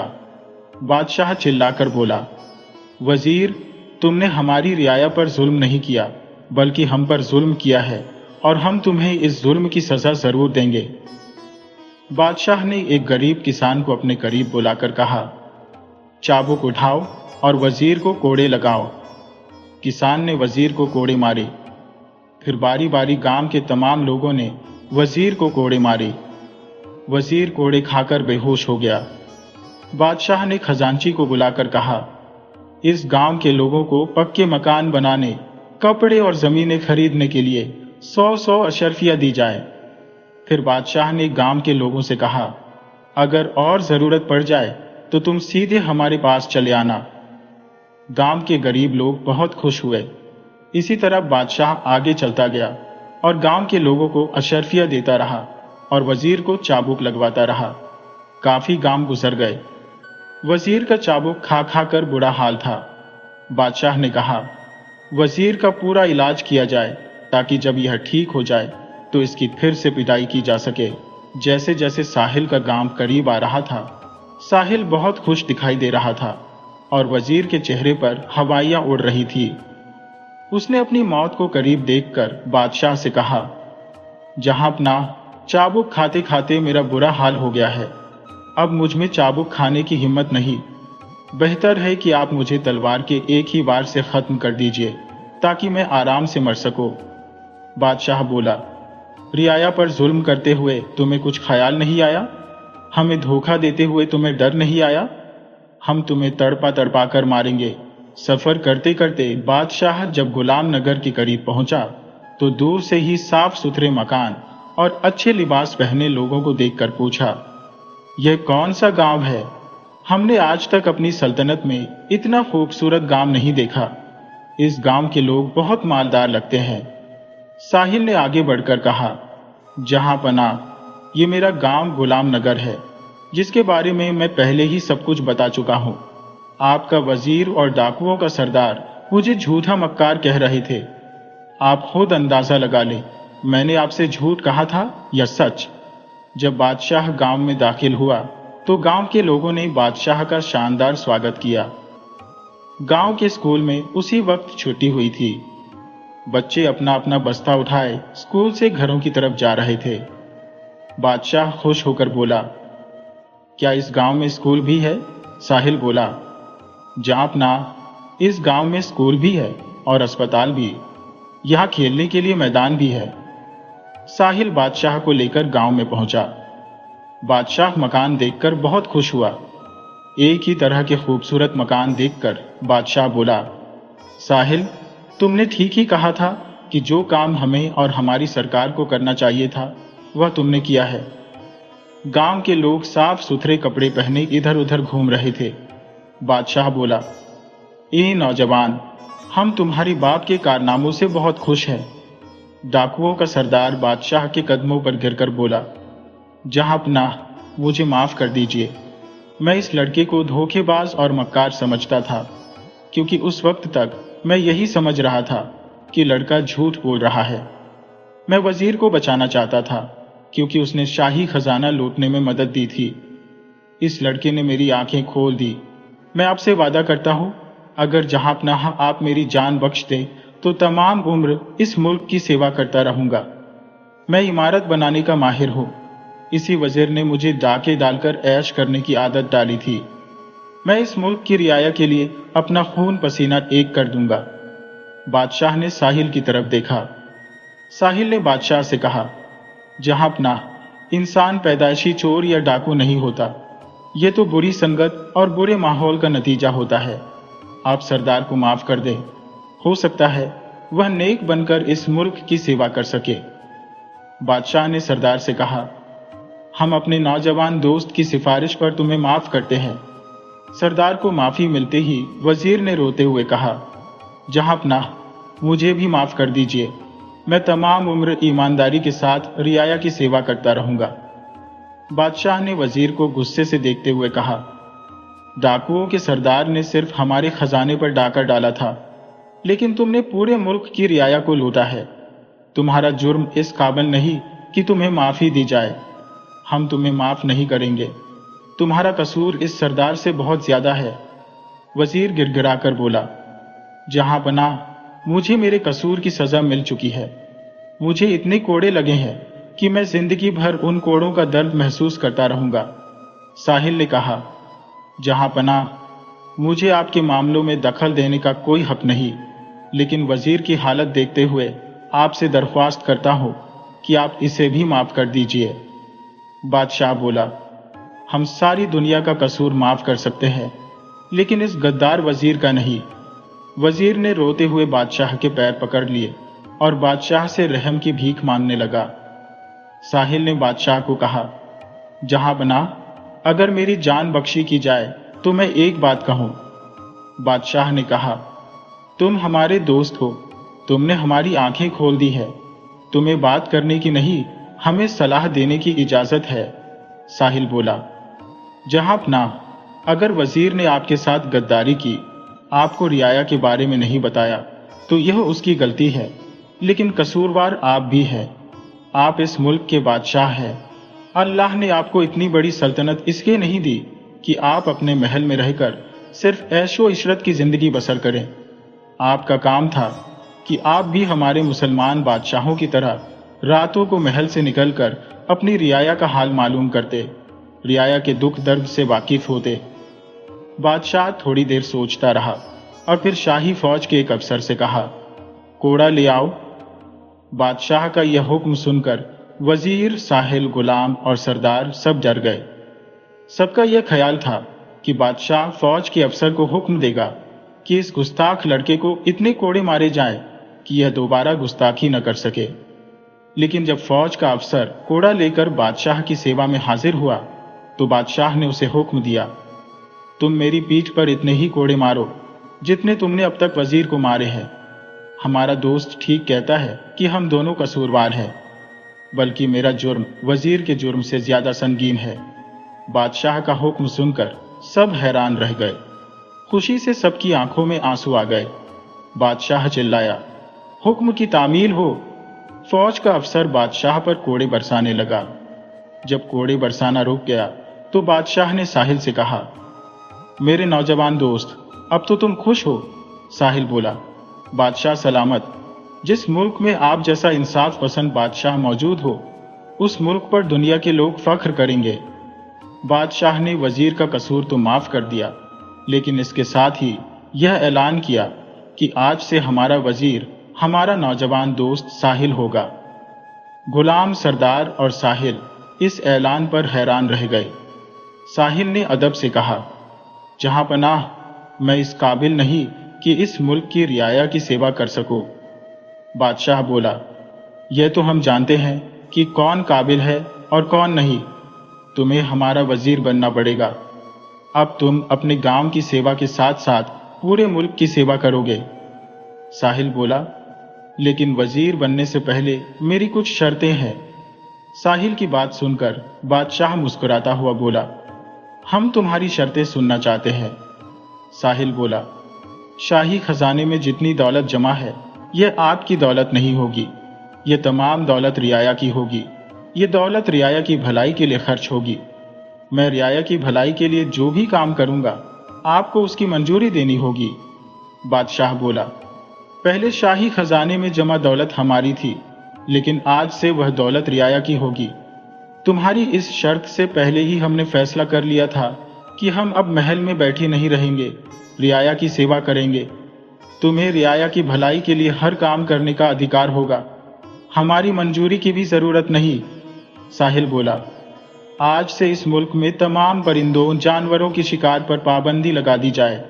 बादशाह बोला, हमें तुम्हारी यह शर्त भी मंजूर है। साहिल बोला, कैद खाने में जितने लोग कैद की सजा भुगत रहे हैं, उन्हें भी आजाद कर दीजिए, ताकि वह भी अपनी गलतियों से तौबा करके इस मुल्क की सेवा कर सके। बादशाह बोला, हमें तुम्हारी यह शर्त भी मंजूर है। साहिल बोला, मेरी आखिरी शर्त यह है कि मैं न तो महल में रहूंगा और न शाही खजाने से तनख्वाह लूंगा, बल्कि अपने घर रहूंगा और जो कुछ खुदा ने मुझे दिया है उसी पर गुजारा करूंगा। शाही खजाने पर मैं बोझ नहीं बनना चाहता। बादशाह बोला, यह शर्त हमें मंजूर नहीं। हमने तुम्हारी सारी शर्तें मंजूर कर ली हैं। हम यह शर्त भी मंजूर कर लेते हैं, लेकिन इसमें यह खराबी है कि अगर तुम वजीर बनकर भी अपने गांव में रहे तो फिर हम तुमसे किस तरह सलाह लेंगे। हम चाहते हैं कि तुम हमारे करीब रहो और अपनी मेहनत का मुआवजा लो। मेहनत का मुआवजा नहीं लोगे तो हमें तकलीफ होगी।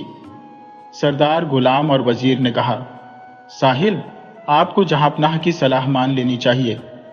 साहिल बोला, जहांपनाह की अगर यही इच्छा है तो मुझे जहांपनाह की सलाह मंजूर है, लेकिन मैं अपनी मेहनत का मुआवजा सिर्फ इतना ही लूंगा जितनी मुझे जरूरत होगी। बादशाह बोला, हमें तुम्हारी यह शर्त भी मंजूर है। गुलाम के गांव के लोग साहिल के वजीर बनने की खुशी में कई दिनों तक गुलाम नगर में जश्न मनाते रहे। साहिल ने वजीर बनने के बाद ऐसे काम किए कि रियाया देखते ही देखते खुशहाल हो गई और पड़ोसी मुल्कों के बादशाह इस मुल्क को देखने के लिए आने लगे। कहते हैं कि साहिल ने बादशाह और रियाया के बीच जो दूरियां थी वह खत्म कर दी। बादशाह साहिल के इस कारनामे से इतना खुश हुआ कि उसने साहिल को अपना वली अहद भी बना दिया। साहिल के वली अहद बनने पर साहिल के माँ बाप से ज्यादा रियाया खुश थी, क्योंकि साहिल ने रियाया की भलाई के लिए बहुत कुछ किया था। रियाया साहिल को अपना दोस्त और हमदर्द समझती थी।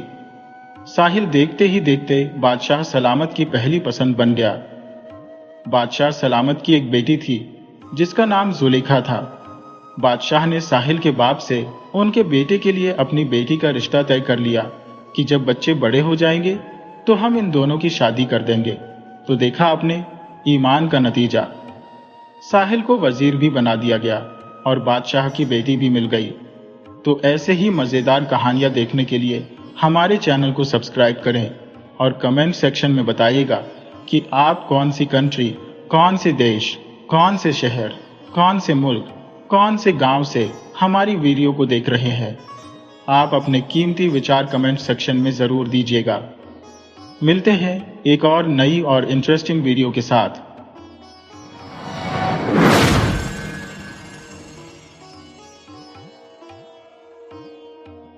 प्राचीन समय की बात है। एक राज्य में एक चोर निवास करता था जो अपनी वृद्ध दादी के साथ रहता था। एक दिन उसकी दादी ने उससे कहा, बेटा, तू इन पथ भ्रष्ट मार्गों को त्याग दे, अन्यथा एक दिन तेरी इन कुकर्मों के कारण मैं अपनी जान गंवा दूंगी। तू शराब पीता है, चोरी करता है, जुआ खेलता है और झूठ बोलता है। क्या तू मेरी बात मानकर यह सब छोड़ नहीं सकता? चोर ने जवाब दिया, दादी, मैं शराब इसलिए पीता हूं ताकि हमारी गरीबी को भुला सको, जुआ खेलता हो ताकि जीवन में थोड़ा आनंद पा सको, और चोरी इसलिए करता हो ताकि हम दोनों का पेट पाल सको। दादी ने तब कहा, क्या तू इनमें से कम एक बुराई को भी त्याग नहीं सकता? यह सुनकर चोर हंसी में पड़ गया और बोला, ठीक है, मैं झूठ बोलना छोड़ दूंगा। अब दादी, अगर आप यही कह रही हैं तो मैं आज से सच बोलूंगा।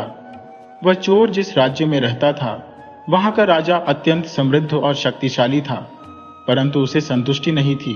उसे लगता था कि उसके मंत्री सच्चाई को छिपाते हैं, परंतु राजा को हर हाल में सत्य जानना था। इसलिए वह एक रात अपने वस्त्र बदलकर, बहुत पुराने कपड़े पहनकर और साधारण गांव के आदमी का वेश धारण कर राज्य की गलियों में घूमने लगा। उसी समय वह राजा उस चोर से टकरा गया। राजा ने चोर से पूछा, तुम कहां जा रहे हो? चोर ने जवाब दिया, मैं नदी की तरफ जा रहा हूं। तभी उसे अपनी दादी को दिया वचन याद आया और उसके मुंह से सच निकल गया, मैं राजा के महल की तरफ जा रहा हूं ताकि चोरी कर सकूं। बदले हुए राजा ने कहा, अच्छा तो चलो मेरे साथ, मैं भी एक चोर हूं। दोनों महल की ओर चल पड़े। कुछ ही देर में वे राजा के विशाल महल के बाहर खड़े थे। तब राजा ने कहा, महल के पहरेदार अभी कुछ देर में अपनी जगह बदलेंगे, तब तुम मौके का फायदा उठाकर महल के अंदर जाना। सामने एक चमकता हुआ कमरा होगा, उसमें पलंग के नीचे एक पेटी रखी होगी, उस पेटी के अंदर हीरे होंगे। चोर ने सारी बातें समझ ली। वह अपने काम में माहिर था। जैसे ही पहरेदार अपनी जगह बदलने गए, चोर महल में दाखिल हो गया। और सीधे उस कमरे में पहुंचा जहां हीरे रखे थे। उसे वह हीरे वाली पेटी मिल गई। पेटी को खोलते ही उसने देखा कि उसमें 3 बड़े बड़े हीरे रखे हुए हैं। हीरे देखकर उसकी आंखें चौड़ी हो गईं। उसने तीनों हीरे उठा लिए, परंतु तभी उसे महसूस हुआ कि वह गलत कर रहा है। उसने खुद से पूछा, क्या मुझे इन तीनों हीरों की आवश्यकता है? जवाब मिला, नहीं, मेरे लिए तो 2 ही हीरे काफी है। चोर ने केवल 2 हीरे उठाए और एक हीरा पेटी में छोड़ दिया। छिपता छिपाता वह महल से बाहर निकल गया। तभी उसने देखा कि अंधेरे में कोई उसका इंतजार कर रहा था। वह बदले हुए राजा ही थे। राजा ने उससे पूछा, क्या तुमने वह कर दिखाया जो तुमने कहा था? तब चोर ने कहा, वहां मैंने सिर्फ एक हीरा छोड़ दिया। तभी उसे अपनी दादी की बात याद आई और उसके मुंह से सच निकला कि तुमने मेरी सहायता की है, तो यह हीरा तुम्हारा। चोर ने एक हीरा राजा को दे दिया और अपने रास्ते चला गया। राजा चोर को देखता रहा और उसका पीछा करने लगा। पीछा करते करते राजा ने देखा कि वह चोर एक झोपड़ी में अपनी बूढ़ी दादी के साथ रहता है। अब राजा महल में वापस आ गया। उसने अपने पुराने कपड़े उतार दिए। अगली सुबह ही राजा ने अपने मंत्री को बुलाया और कहा, कल रात को महल में चोरी हुई, जाओ देखो कि क्या चोरी हुआ है। मंत्री तुरंत उस कमरे में गया जहां हीरे रखे थे। उसने पेटी खोलकर देखा तो उसमें एक हीरा रखा था। मंत्री ने सोचा, बड़ी हैरानी की बात है, चोरी तो हुई, पर एक हीरा अभी भी इस पेटी में है। उसने अपने आसपास नजर दौड़ाई और सोचा, किसी को क्या पता कि इसमें अभी भी एक हीरा बाकी है। इसे चुपचाप रख लेता हूं। और मंत्री ने वह हीरा अपने पास छुपा लिया। मंत्री राजा के पास गया और बोला, महाराज, पेटी तो पूरी खाली है। मंत्री की बात सुनकर राजा हैरान हुआ, क्योंकि पेटी में तो एक हीरा बाकी था। परंतु राजा कुछ नहीं बोला। उसने अपने सैनिकों को चोर के रहने की जगह बताई और आदेश दिया कि उसे पकड़कर मेरे सामने हाजिर किया जाए। सैनिक चोर को पकड़कर राजा के सामने पेश कर देते हैं। राजा ने चोर से पूछा, क्या तुमने महल में चोरी की है? तो बताओ, वह तीनों हीरे कहाँ हैं? चोर ने सच बोलने का वचन दिया था, तो उसने सच ही बोला, मैंने महल में चोरी की, परंतु मैंने सिर्फ 2 हीरे चुराए और एक हीरा उसी पेटी में छोड़ दिया था। मंत्री ने गुस्से में कहा, तुम झूठ बोल रहे हो? चोर बोला, नहीं, यह सच है। मंत्री ने गरज कर कहा, तो फिर वह हीरे कहाँ हैं जो तुमने चुराए? चोर ने अपने पास रखा एक हीरा सामने रख दिया और कहा, दूसरा हीरा मैंने उस आदमी को दे दिया जिसने मेरी सहायता की थी। मंत्री एक बार फिर चिल्लाकर बोला, ऐसा कोई चोर नहीं होता जो अपना चुराया हुआ माल किसी और के साथ बांट ले। तभी राजा ने कहा, नहीं, यह चोर बिल्कुल सच बोल रहा है। जिस दूसरे आदमी ने इसकी सहायता की थी वह मैं ही था। मैंने वेश बदलकर रात को इसके साथ जाकर इसे वह दूसरा हीरा दिया। फिर राजा ने कहा, वह तीसरा हीरा कहाँ है? मैं बताता हूं, सैनिकों की तलाशी लो। सैनिकों ने मंत्री की तलाशी ली। हालांकि मंत्री ने इसका विरोध किया। मंत्री के पास से ही तीसरा हीरा मिल गया। तब राजा ने अपने सभी दरबारियों से पूछा, जिस आदमी ने मेरे साथ विश्वासघात किया है उसको क्या सजा देनी चाहिए? सभी ने कहा, मंत्री को सजा मिलनी चाहिए, परंतु चोर को नहीं। राजा ने कहा, मंत्री को कैद कर लो। फिर राजा ने कहा, यह चोर जिसने हमेशा सच बोला, इसके साथ क्या किया जाए? दरबारियों ने कहा, महाराज, आप इसे राज्य का मंत्री बना दें। राजा को यह विचार बहुत पसंद आया और उसने कहा, ठीक है, यही किया जाएगा। चोर को राज्य का मंत्री बना दिया गया और पुराने मंत्री को फांसी की सजा दी जाने लगी। अगले दिन मंत्री राजा से मिला और उसने कहा, महाराज, आपके पुराने मंत्री ने अपराध किया, परंतु आज से पहले मैंने भी कई गलत काम किए हैं। फिर भी आज मैं आपको बताना चाहता हूं कि मेरा पूरा जीवन बदल गया है। अब मैं न शराब पीता हूं, न चोरी करता हूं, न जुआ खेलता हूं। यह सब इसलिए संभव हुआ क्योंकि मैंने सिर्फ सच बोलने का निर्णय लिया।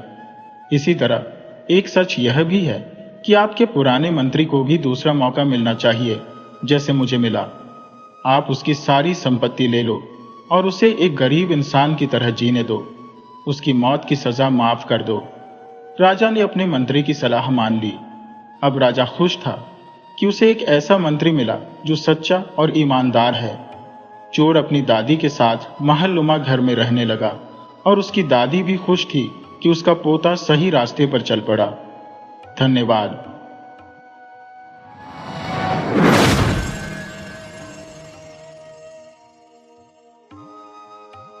बहुत समय पहले की बात है।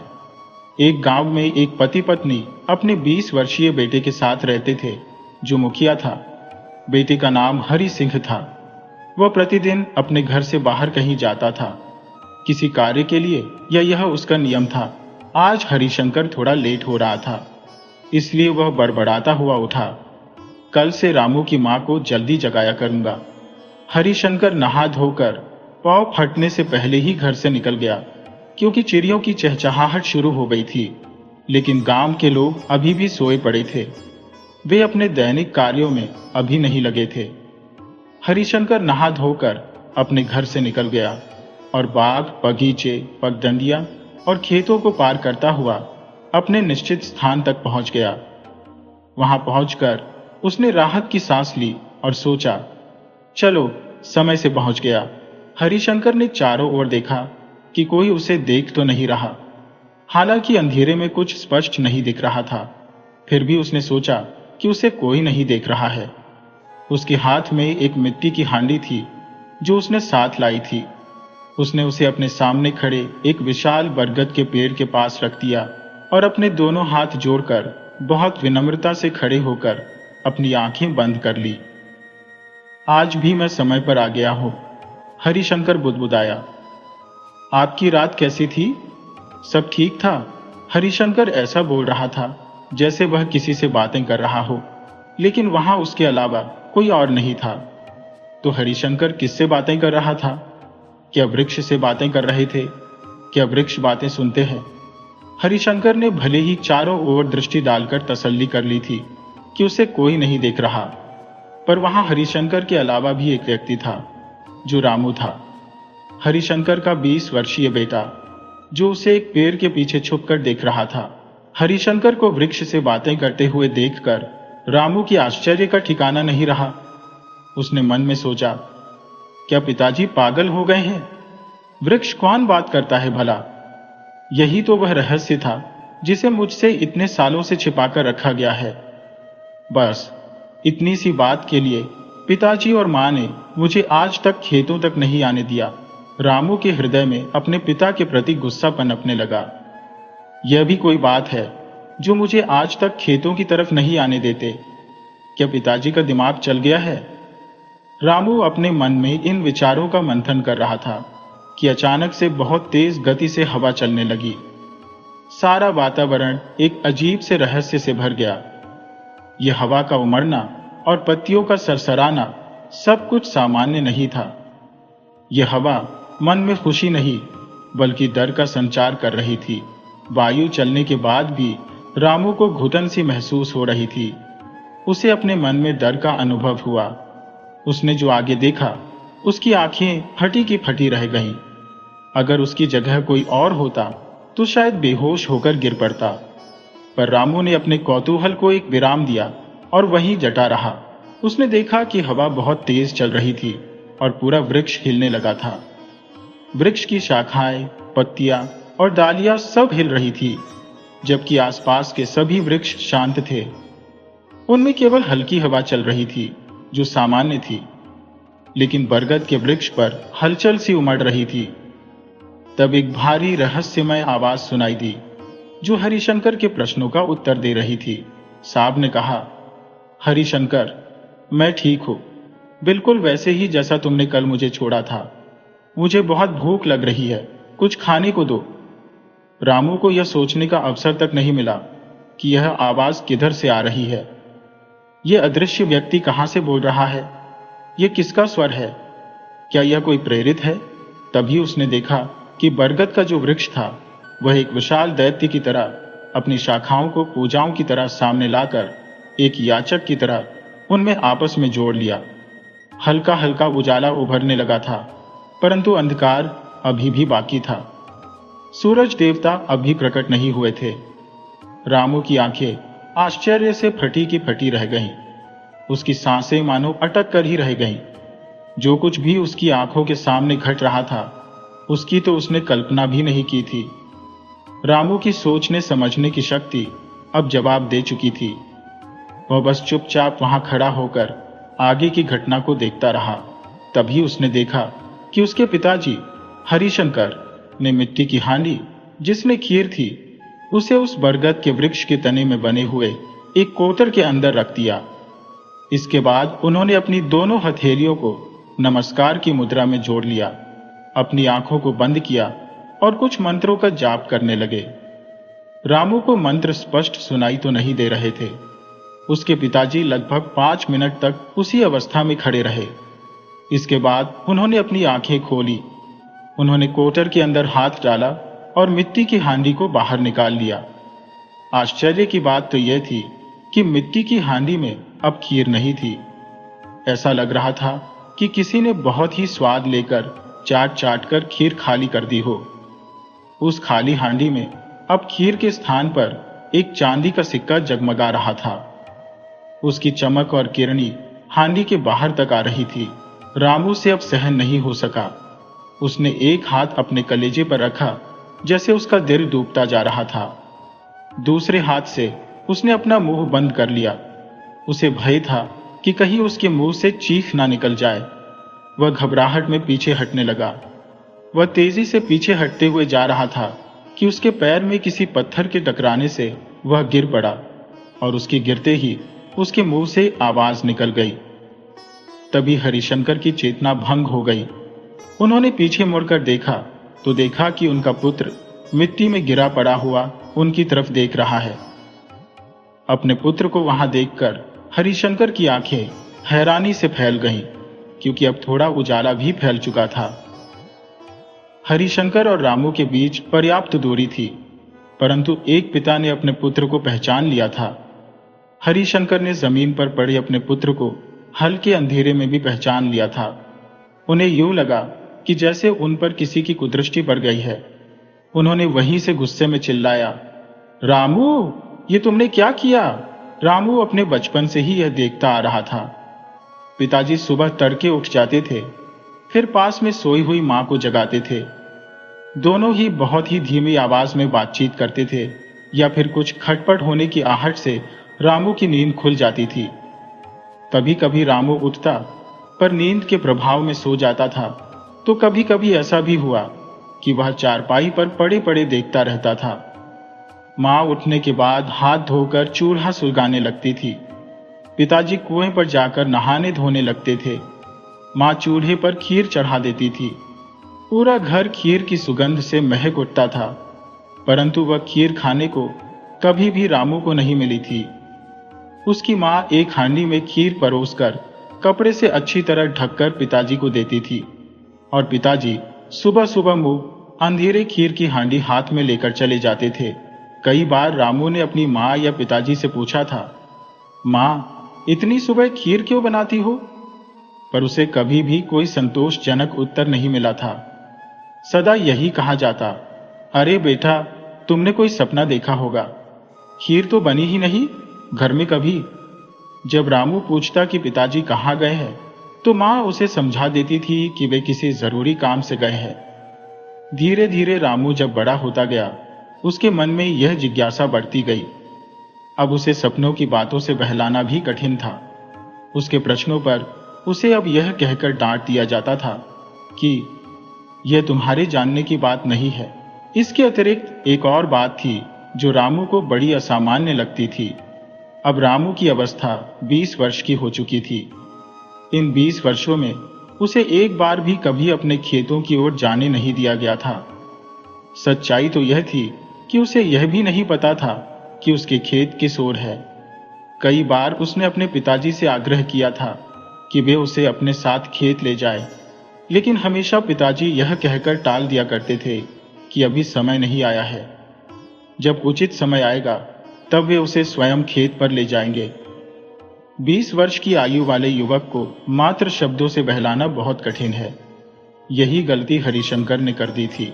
रामू के मन में जिज्ञासा अब भयंकर रूप ले चुकी थी। वह इस रहस्य को जानने का प्रयास करने लगा। आज उसने अपनी मां से छुपकर कुटिया से बाहर निकलने का साहस किया। अपने ही पिता का चुपचाप पीछा करना उसे अटपटा तो लग रहा था, परंतु मन में ग्लानि भी थी। साथ ही डर भी था कि कहीं पिताजी ने देख लिया तो सीधे लाठी से खदेड़ देंगे। लेकिन हर प्रकार के डर पर विजय पाकर उसने इस अनसुलझे रहस्य की सच्चाई को जानने का निश्चय कर लिया था। आज जो रहस्य उसके सामने खुलकर आया था वह अभूतपूर्व था। अभी रामू भूमि से उठा भी नहीं था। उसके पैर की चप्पलें छिटक कर दूर जा गिरी थी। उसके कपड़े भी धूल में लिपटे थे। हल्की ठंड में भी उसके माथे पर पसीना उभर आया था। उसके चेहरे पर डर का साया स्पष्ट दिखाई दे रहा था। तभी उसके पिताजी की नजर उस पर पड़ी। वे दौड़ते हुए आए और कोई उपाय ना देखकर रामू रोने लगा। पिताजी, मुझे क्षमा कर दीजिए, रामू रोते हुए कहने लगा। मैं दोषी हूं। मैंने आपके पीछे आने का साहस किया। मुझे नहीं पता था कि आप इस वृक्ष के पेड़ से बात करते हैं। आप भरोसा रखिए, ये रहस्य मैं किसी से नहीं बताऊंगा। कृपया मुझे क्षमा कर दीजिए। रामू ने हथेलियों को जोड़कर अपने पिता से माफी मांगी। हरिशंकर ने अपने पुत्र को देखा और उसकी इस अवस्था में देखकर गहरी सांस भरी। उनका क्रोध अब दया में बदल चुका था। एक पिता के मुंह से पुत्र पर क्रोध करने का कोई लाभ नहीं था। उन्होंने अपने पुत्र पर प्रेम महसूस किया और कहा, बेटा, समय आ गया है कि मैं तुम्हें सब कुछ बता दूं। तुम पर्याप्त रूप से परिपक्व हो चुके हो, इसीलिए उचित यही होगा कि मैं तुम्हें सब सच बता दूं। मैं अपने वंश की परंपरा के विपरीत जाकर समय से पहले इस रहस्य का उद्घाटन करता हूं। हरिशंकर ने पहले अपने बेटे रामू को हाथ से सहारा देकर उठाया। रामू ने अपने कपड़े झाड़े और दूर पड़ी हुई चप्पलें उठाकर पहन ली। अब वह थोड़ा सा सामान्य हो गया था। डर अब उसकी जिद से दूर जा रहा था। हवा के झोंकों से उसका पसीना भी धीरे धीरे सूख गया था। हरिशंकर ने पीछे मुड़कर बरगद के पेड़ की ओर निहारा और उसे आशीर्वाद दिया। फिर उन्होंने रामू के कंधे पर हाथ रखा और उस वृक्ष की विपरीत दिशा में चलने लगे। थोड़ी दूर चलकर वे एक दूसरे पेड़ के नीचे ठहर गए। हरिशंकर ने अब अपने वंश से जुड़ी एक रहस्यमयी कथा सुनानी शुरू की। उनके स्वर में गंभीरता थी। ऐसा प्रतीत हो रहा था मानो वे अतीत की गहराइयों में गोता लगा रहे हो। हरिशंकर ने बताया, जब मेरे बाबा बहुत छोटे थे तब उनकी संगति कुछ अघोरी साधुओं के साथ हो गई थी। साधु दिन भर चिलम पीते और शिव की साधना में लीन रहते, पर रात में वे शव साधना किया करते थे। मेरे बाबा बहुत मेधावी थे और उनकी निरीक्षण शक्ति बहुत सूक्ष्म थी। कुछ ही समय में उन्होंने उन अघोरी साधुओं से मात्र निरीक्षण द्वारा वह सब सीख लिया जो उस उम्र में किसी के लिए असंभव था। वे जान गए थे कि मृत शरीर में आत्मा कैसे वापस डाली जाए और शरीर से आत्मा की अदला बदली कैसे की जाए। ज्ञान यदि सही उम्र में मिले तो सृजन करता है, परंतु गलत समय पर मिले तो विनाशकारी सिद्ध होता है। मेरे बाबा की उम्र उस समय मात्र 12 वर्ष थी। अब उनके मन में एक चुहल समा गई थी। वे इस ज्ञान का प्रयोग करना चाहते थे। उन्हें किसी के शरीर की आवश्यकता थी। उनके पड़ोस में एक 6 साल का बालक रहता था। उन्होंने उसी को अपने प्रयोग का साधन बनाने का निर्णय लिया। एक दिन मेरे बाबा उसे बहला फुसलाकर खेत में ले गए। उन्होंने उसे बरगद के वृक्ष से बांध दिया। बच्चा रोने लगा और किसी अनहोनी की आशंका से बाबा ने उसके सिर पर लकड़ी का कुंडा मारकर उसे मूर्छित कर दिया। सांझ ढलने वाली थी और उन्होंने अपना कार्य प्रारंभ कर दिया। उन्होंने पहले से ही एक कुत्ते की व्यवस्था कर रखी थी। साधना शुरू हुई। मंत्रों के प्रयोग से उन्होंने आत्माओं की अदला बदली कर डाली। बच्चा होश में आने के बाद कुत्ते की तरह भौंकने लगा और कुत्ता बच्चे की तरह तोतली आवाज में बोलने लगा। मेरे बाबा की प्रसन्नता का ठिकाना नहीं रहा। उन्होंने अपनी सिद्धि पर गर्व किया और भूल गए कि रात गहरा गई है। उन्हें आत्मा वापस डालनी होगी। वे तालियां बजाकर अपनी सफलता का उत्सव मना रहे थे। कभी वे बच्चे के पास जाते, कभी कुत्ते के पास। दोनों आत्माएं अपने नए शरीर से असंतुष्ट थी और अजीब स्वर में रो रही थी। थोड़ी देर में बच्चे की मां उसे ढूंढती हुई वहीं आ पहुंची। वहां पहुंचकर उसने जो दृश्य देखा, उसे देखकर उसे चक्कर आ गया। उसका बच्चा मां को देखकर भौंक रहा था और कुत्ता मां को मामा पुकारकर निपट रहा था। बच्चे की मां ने चीख पुकार मचा दी। मेरे बाबा ने देखा कि मामला हाथ से बाहर जा रहा है। वे भागने लगे, पर बच्चे की मां ने उन्हें पकड़ लिया और उनकी खूब पिटाई की। बाबा ने हाथ जोड़कर क्षमा मांगी और समझाया कि वे आत्माओं की अदला बदली वापस कर देंगे। जो बच्चे की मां थी, उसने अपने आंसू पोंछ लिए। उसने मेरे बाबा की बात पर विश्वास कर लिया और वे एक किनारे बैठकर इंतजार करने लगी। पर जब मेरे बाबा आत्मा को वापस डालने को हुए, तो हड़बड़ी में कुछ मंत्र गलत पड़ गए। अब दोनों शरीर से आत्मा तो निकल गई, परंतु वापस अपने अपने शरीर में नहीं पहुंच सकी। हड़बड़ाकर बाबा ने फिर दूसरे मंत्र पढ़े, पर कुछ भी असर नहीं हुआ। फिर उन्होंने मंत्रों को सीधा उल्टा सब प्रकार पढ़ डाला। परंतु जिस प्रकार एक डॉक्टर शल्य चिकित्सा करता है और उस पर कमी आ जाती है, तो मामला हाथ से फिसल जाता है, उसी प्रकार मेरे बाबा के हाथ से दोनों निर्जीव शरीर एक मृत शरीर में बदल चुके थे। अब उस बच्चे की मां का धैर्य जवाब दे चुका था। बच्चे की मां ने बेटे के निर्जीव और आत्मा विहीन शरीर को गोद में उठाकर रोते चिल्लाते हुए अघोरी साधुओं की तरफ दौड़ी। वहां पहुंचने में उन्हें आधा घंटे का समय लगा। वहां पहुंचकर उस मां ने रोते रोते पूरी कहानी सुनाई। अघोरी साधुओं के गुरु बाबा ने जैसे यह सुना कि उनकी सिद्धि को किसी ने चोरी से सीख लिया है और उसका दुरुपयोग किया है, वे आपे से बाहर हो गए। उन्होंने तुरंत मेरे बाबा को बुलाया। गुरु बाबा स्वयं सभी के साथ लेकर उसी बरगद के वृक्ष के नीचे पहुंचे, जहां आग अभी भी जल रही थी और एक कुत्ते का शव पड़ा हुआ था। पूरे वातावरण में मुर्दानगी का बसेरा था। अघोरी गुरु बाबा ने फिर से अग्नि को जागृत किया और मंत्रोच्चार प्रारंभ किया। एक ओर बालक का शव था, तो दूसरी ओर कुत्ते का शव। परंतु यह दुर्भाग्य था, अधिक समय बीत जाने के कारण शरीर का क्षय होना आरंभ हो चुका था। कुत्ते के शरीर को तो गिद्ध थोड़ी बहुत नोच भी चुके थे। बहुत प्रयास करने के बाद भी आत्मा अपने शरीर में वापस नहीं आई थी। बच्चे की मां बहुत ही दया दृष्टि से अघोरी बाबा की ओर टकटकी लगाई देख रही थी। उसे पूरी आशा थी कि गुरु बाबा उसके बेटे को वापस जिंदा कर देंगे। अघोरी गुरु बाबा ने हाथ जोड़ते हुए उस महिला की ओर हारी हुई दृष्टि से देखा। उन्होंने बहुत ही कष्ट के साथ कहा, माता, मुझे क्षमा कर देना। मैंने बहुत कोशिश की, परंतु मैं तुम्हारे बेटे को वापस नहीं ला सका। चलो, अपने बेटे के अंतिम संस्कार की तैयारी करो। गुरु बाबा के ये डूबे हुए शब्द सुनकर वह माता हताश होकर रो पड़ी। वे गुरु बाबा के चरणों में गिर पड़ी और रो रो कर कहने लगी, कुछ भी करिए बाबा, मेरा बेटा वापस ला दीजिए। मैंने बड़े जतन से और बहुत उपवास रखकर यह बेटा पाया था। मेरा इकलौता बच्चा था। मेरे तो पति भी भगवान को प्यारे हो चुके हैं।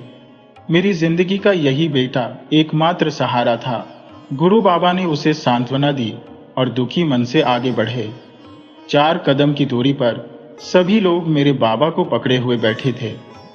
मेरे बाबा का हृदय उस मार्मिक दृश्य को देखकर पश्चाताप की अग्नि में जल रहा था। उन्हें इस बात का बहुत धक्का लगा था कि उन्होंने खेल खेल में एक बच्चे की जान ले ली। अघोरी बाबा की दृष्टि जैसे ही मेरे बाबा पर पड़ी, उनकी आंखों में क्रोध की ज्वाला धधक उठी।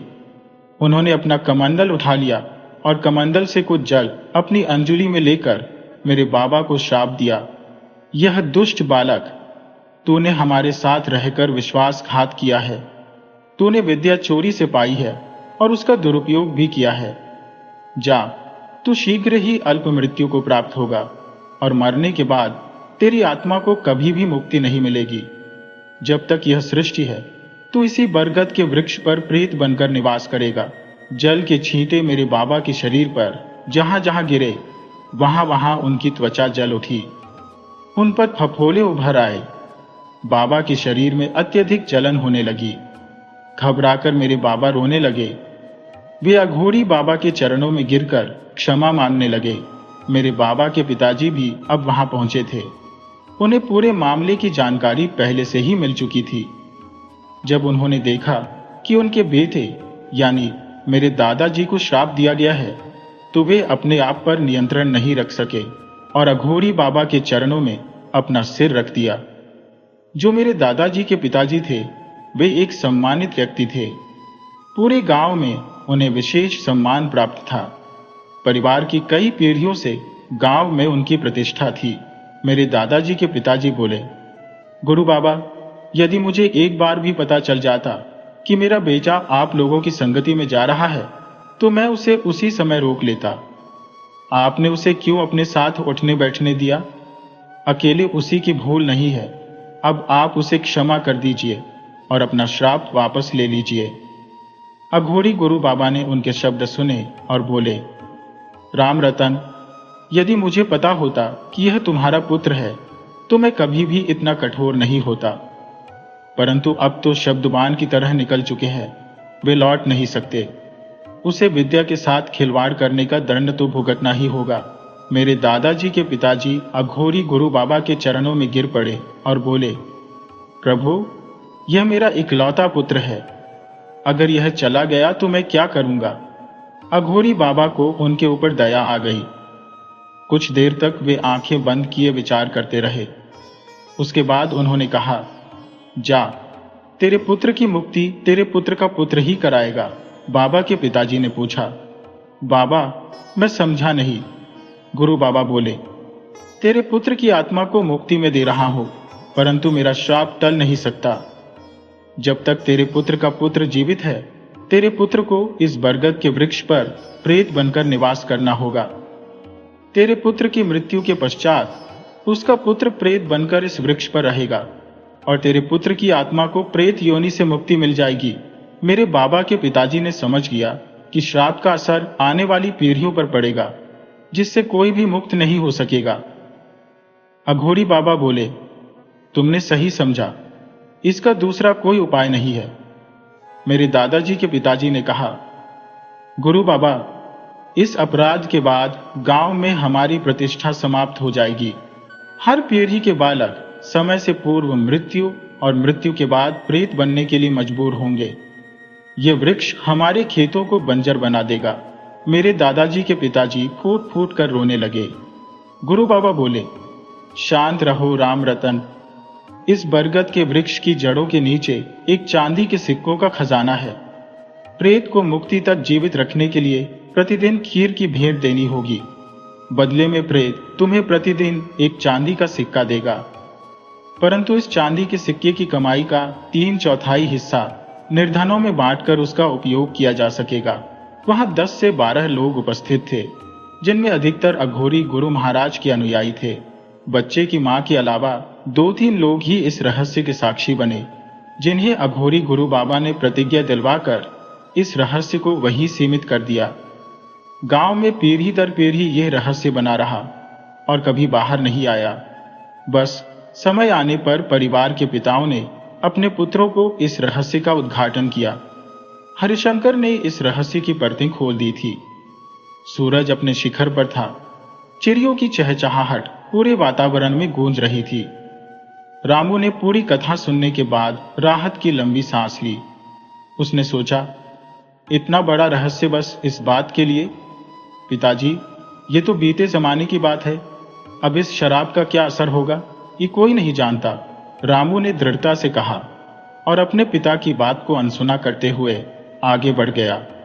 हरिशंकर को अपने बेटे का यह व्यवहार बिल्कुल भी अच्छा नहीं लगा।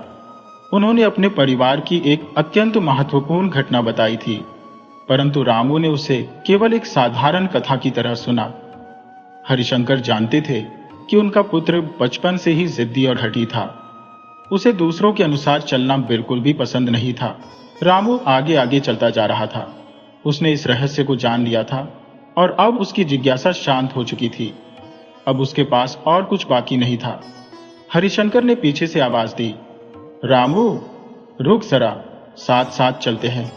लेकिन रामू ने कहा, पिताजी आप आते रहिए, मैं जा रहा हूं, लेकिन घर जल्दी पहुंचने के लिए। वैसे भी आपने जो बताना था वह बता चुके हैं। रामू एक पेड़ की डाली को तोड़कर उसे गोल गोल घुमाते हुए आगे बढ़ा जा रहा था। हरिशंकर को रामू का यह व्यवहार बिल्कुल अच्छा नहीं लगा। उन्हें अंदेशा था कि रामू अब भी इस रहस्य को संभालने लायक परिपक्व नहीं हुआ है। उन्हें चिंता थी कि कहीं रामू यह रहस्य अपने किसी मित्र को न बता दे।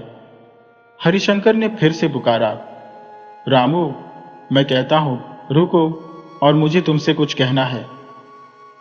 रामू के कदम इस बार रुक गए। उसने मुड़कर अपने पिताजी के पास आने का इंतजार किया। हरिशंकर हांफते हुए उसके निकट पहुंचे और एक जोरदार तमाचा उसे रसीद कर दिया। दुष्ट, तुझे तनिक भी ग्लानि नहीं हुई कि तूने एक निषेध कार्य किया और उस पर ऐंठता हुआ चला जा रहा है। रामू इस थप्पड़ के लिए बिल्कुल तैयार नहीं था। वह अपने गाल को सहलाता रह गया। हरिशंकर क्रोधित हुए और बोले, सुन, आज के बाद भूल से भी कभी अपने खेत की ओर मत आना और ना ही मेरा पीछा करने का प्रयास करना। जब सही समय आएगा तभी तुम इधर आ सकते हो, उससे पहले नहीं। ये बात गांठ बांध कर रख लो। रामू ने इस बार कुछ नहीं कहा। हरिशंकर ने आगे कहा, इस रहस्य की भनक किसी और बाहरी व्यक्ति को न लगे। ये धन हमारे हाथ में नहीं रहेगा। रामू ने चुपचाप सिर झुका लिया और घर की ओर अपने पिताजी के साथ चलने लगा। इस दिन के बाद रामू के दिमाग में इस घटना को लेकर कई विचार उमड़ते रहते थे। उसके मन में बार बार अपने खेतों की ओर, उसी बरगद के वृक्ष के नीचे जाने की इच्छा होती थी। उसके पैर कई बार उसी दिशा में बढ़ते थे, लेकिन पिताजी के थप्पड़ की याद उसे वहीं रोक देती थी। बचपन में रामू ने गरीबी में जीवन व्यतीत किया था। बहुत वर्षों पूर्व की बात है। उसे स्मरण था कि जब उसका कुर्ता पूरी तरह फट गया था, तब मां ने बड़े संकोच से उसके पिता को टोका था, अजीज सुनो, अपने लिए तो हम किसी भी कपड़ों से काम चला लेते हैं, पर रामू के लिए एक दो अच्छे वस्त्रों की जोड़ी ला दो। मुझे याद है, उस समय पिताजी के हाथ में एक चमचमाता चांदी का सिक्का था। फिर भी उन्होंने कहा था, उसे आदत डालने दो, अभी हमारे पास पर्याप्त धन नहीं है। इसके बाद पिताजी चले गए और सिक्के के बदले कुछ रुपए लेकर आए थे। उन रुपयों से अधिकांश धन उन्होंने निर्धनों में बांट दिया था और शेष राशि से थोड़ा राशन लेकर आए थे। बालक रामू को यह बात समझ नहीं आई कि धन होते हुए भी पिताजी इतना झूठ क्यों बोल रहे हैं। कितनी बार ऐसा हुआ था कि किसी भी वस्तु की मांग करने पर पिताजी यही कहते थे कि धन का अभाव है और सारा टाल देते थे। कभी भी उन्होंने यह नहीं कहा कि मैं अपने बेटे की इच्छा पूरी करूं। हमेशा धन की कमी का बहाना बनाकर बात को टाल देते थे। रामू सोचने लगा कि बरगद के वृक्ष पर बैठे प्रेत बाबा हमें एक से अधिक सिक्के क्यों नहीं देते, क्योंकि हम इतनी निर्धनता में जीवन व्यतीत कर रहे हैं। एक दिन साहस बटोरकर रामू ने यह प्रश्न अपने पिताजी से पूछ लिया, बरगद के वृक्ष की जड़ों में कभी भी खत्म न होने वाला धन छिपा है, तो प्रेत बाबा हमें प्रतिदिन एक सिक्का ही क्यों देते हैं? यदि हम उनसे और सिक्के मांगे तो क्या वे हमें और नहीं देंगे? क्या उन्हें अच्छा लगता है कि उनके परिवार वाले इतनी गरीबी में रहें? वे हमें अधिक सिक्के क्यों नहीं देते? हम पूरे गांव में धनवान बन सकते हैं। हरिशंकर ने रामू की ओर देखा और उसका लालच स्पष्ट दिखाई दे रहा था। फिर हरिशंकर ने सोचा कि अभी रामू को इतनी समझ नहीं है, इसलिए उसकी बचकानी बात समझकर उसे माफ कर दिया और उस बात को जाने दिया। उन्होंने समझाने का प्रयास किया, देखो रामू, यही हमारी वंश परंपरा है। परिवार का मुख्य पुरुष अपने निर्धारित आयु सीमा से पहले ही मृत्यु को प्राप्त हो जाता है। उसके बाद वह वृक्ष पर प्रेत रूप में बैठकर जो भी हमें भरण पोषण के लिए सिक्का देता है, उसे हम स्वीकार कर लेते हैं। यह मत भूलो कि लालच सदैव विनाश की ओर ले जाता है। रामू ने कहा, पिताजी, ये लालच कहाँ है? हमारे पास तो इतना अभाव है कि हम छोटी छोटी इच्छाएं भी पूरी नहीं कर पाते। एक बार प्रयास करके तो देखिए, उनसे विनती तो कीजिए। रामू ने अपनी बात पर जोर देते हुए कहा, तो हरिशंकर ने कठोर स्वर में कहा, रामू, अच्छा यही होगा कि इस ओर से तुम अपना ध्यान बिल्कुल हटा लो। जब सही समय आएगा तब इस विषय में सोचना। अभी इस विषय में कोई बात नहीं होगी और कोई बातचीत भी नहीं। रामू ने पूछा, पिताजी, सही समय कब आएगा? हरिशंकर ने उसकी इस बात का कोई जवाब नहीं दिया और लाठी उठाकर घर से बाहर निकल गए। समय अपनी गति से धीरे धीरे सरकता रहा। 3-4 साल गुजर गए। रामू एक सुंदर सुडौल शरीर वाला नवयुवक बन चुका था। उसके जीवन में प्रकृति ने नए रंग भरने शुरू कर दिए थे। नगर के गांव से एक लड़की रामू के घर के निकट एक परिवार में रहने के लिए आई थी। लड़की बहुत ही सुंदर थी। जो भी उसे देखता उसका सलौना मुख उसके दिमाग में बस जाता था। एक दिन लड़की एक बकरी के बच्चे के पीछे दौड़ती हुई रामू की कुटिया तक आ पहुंची।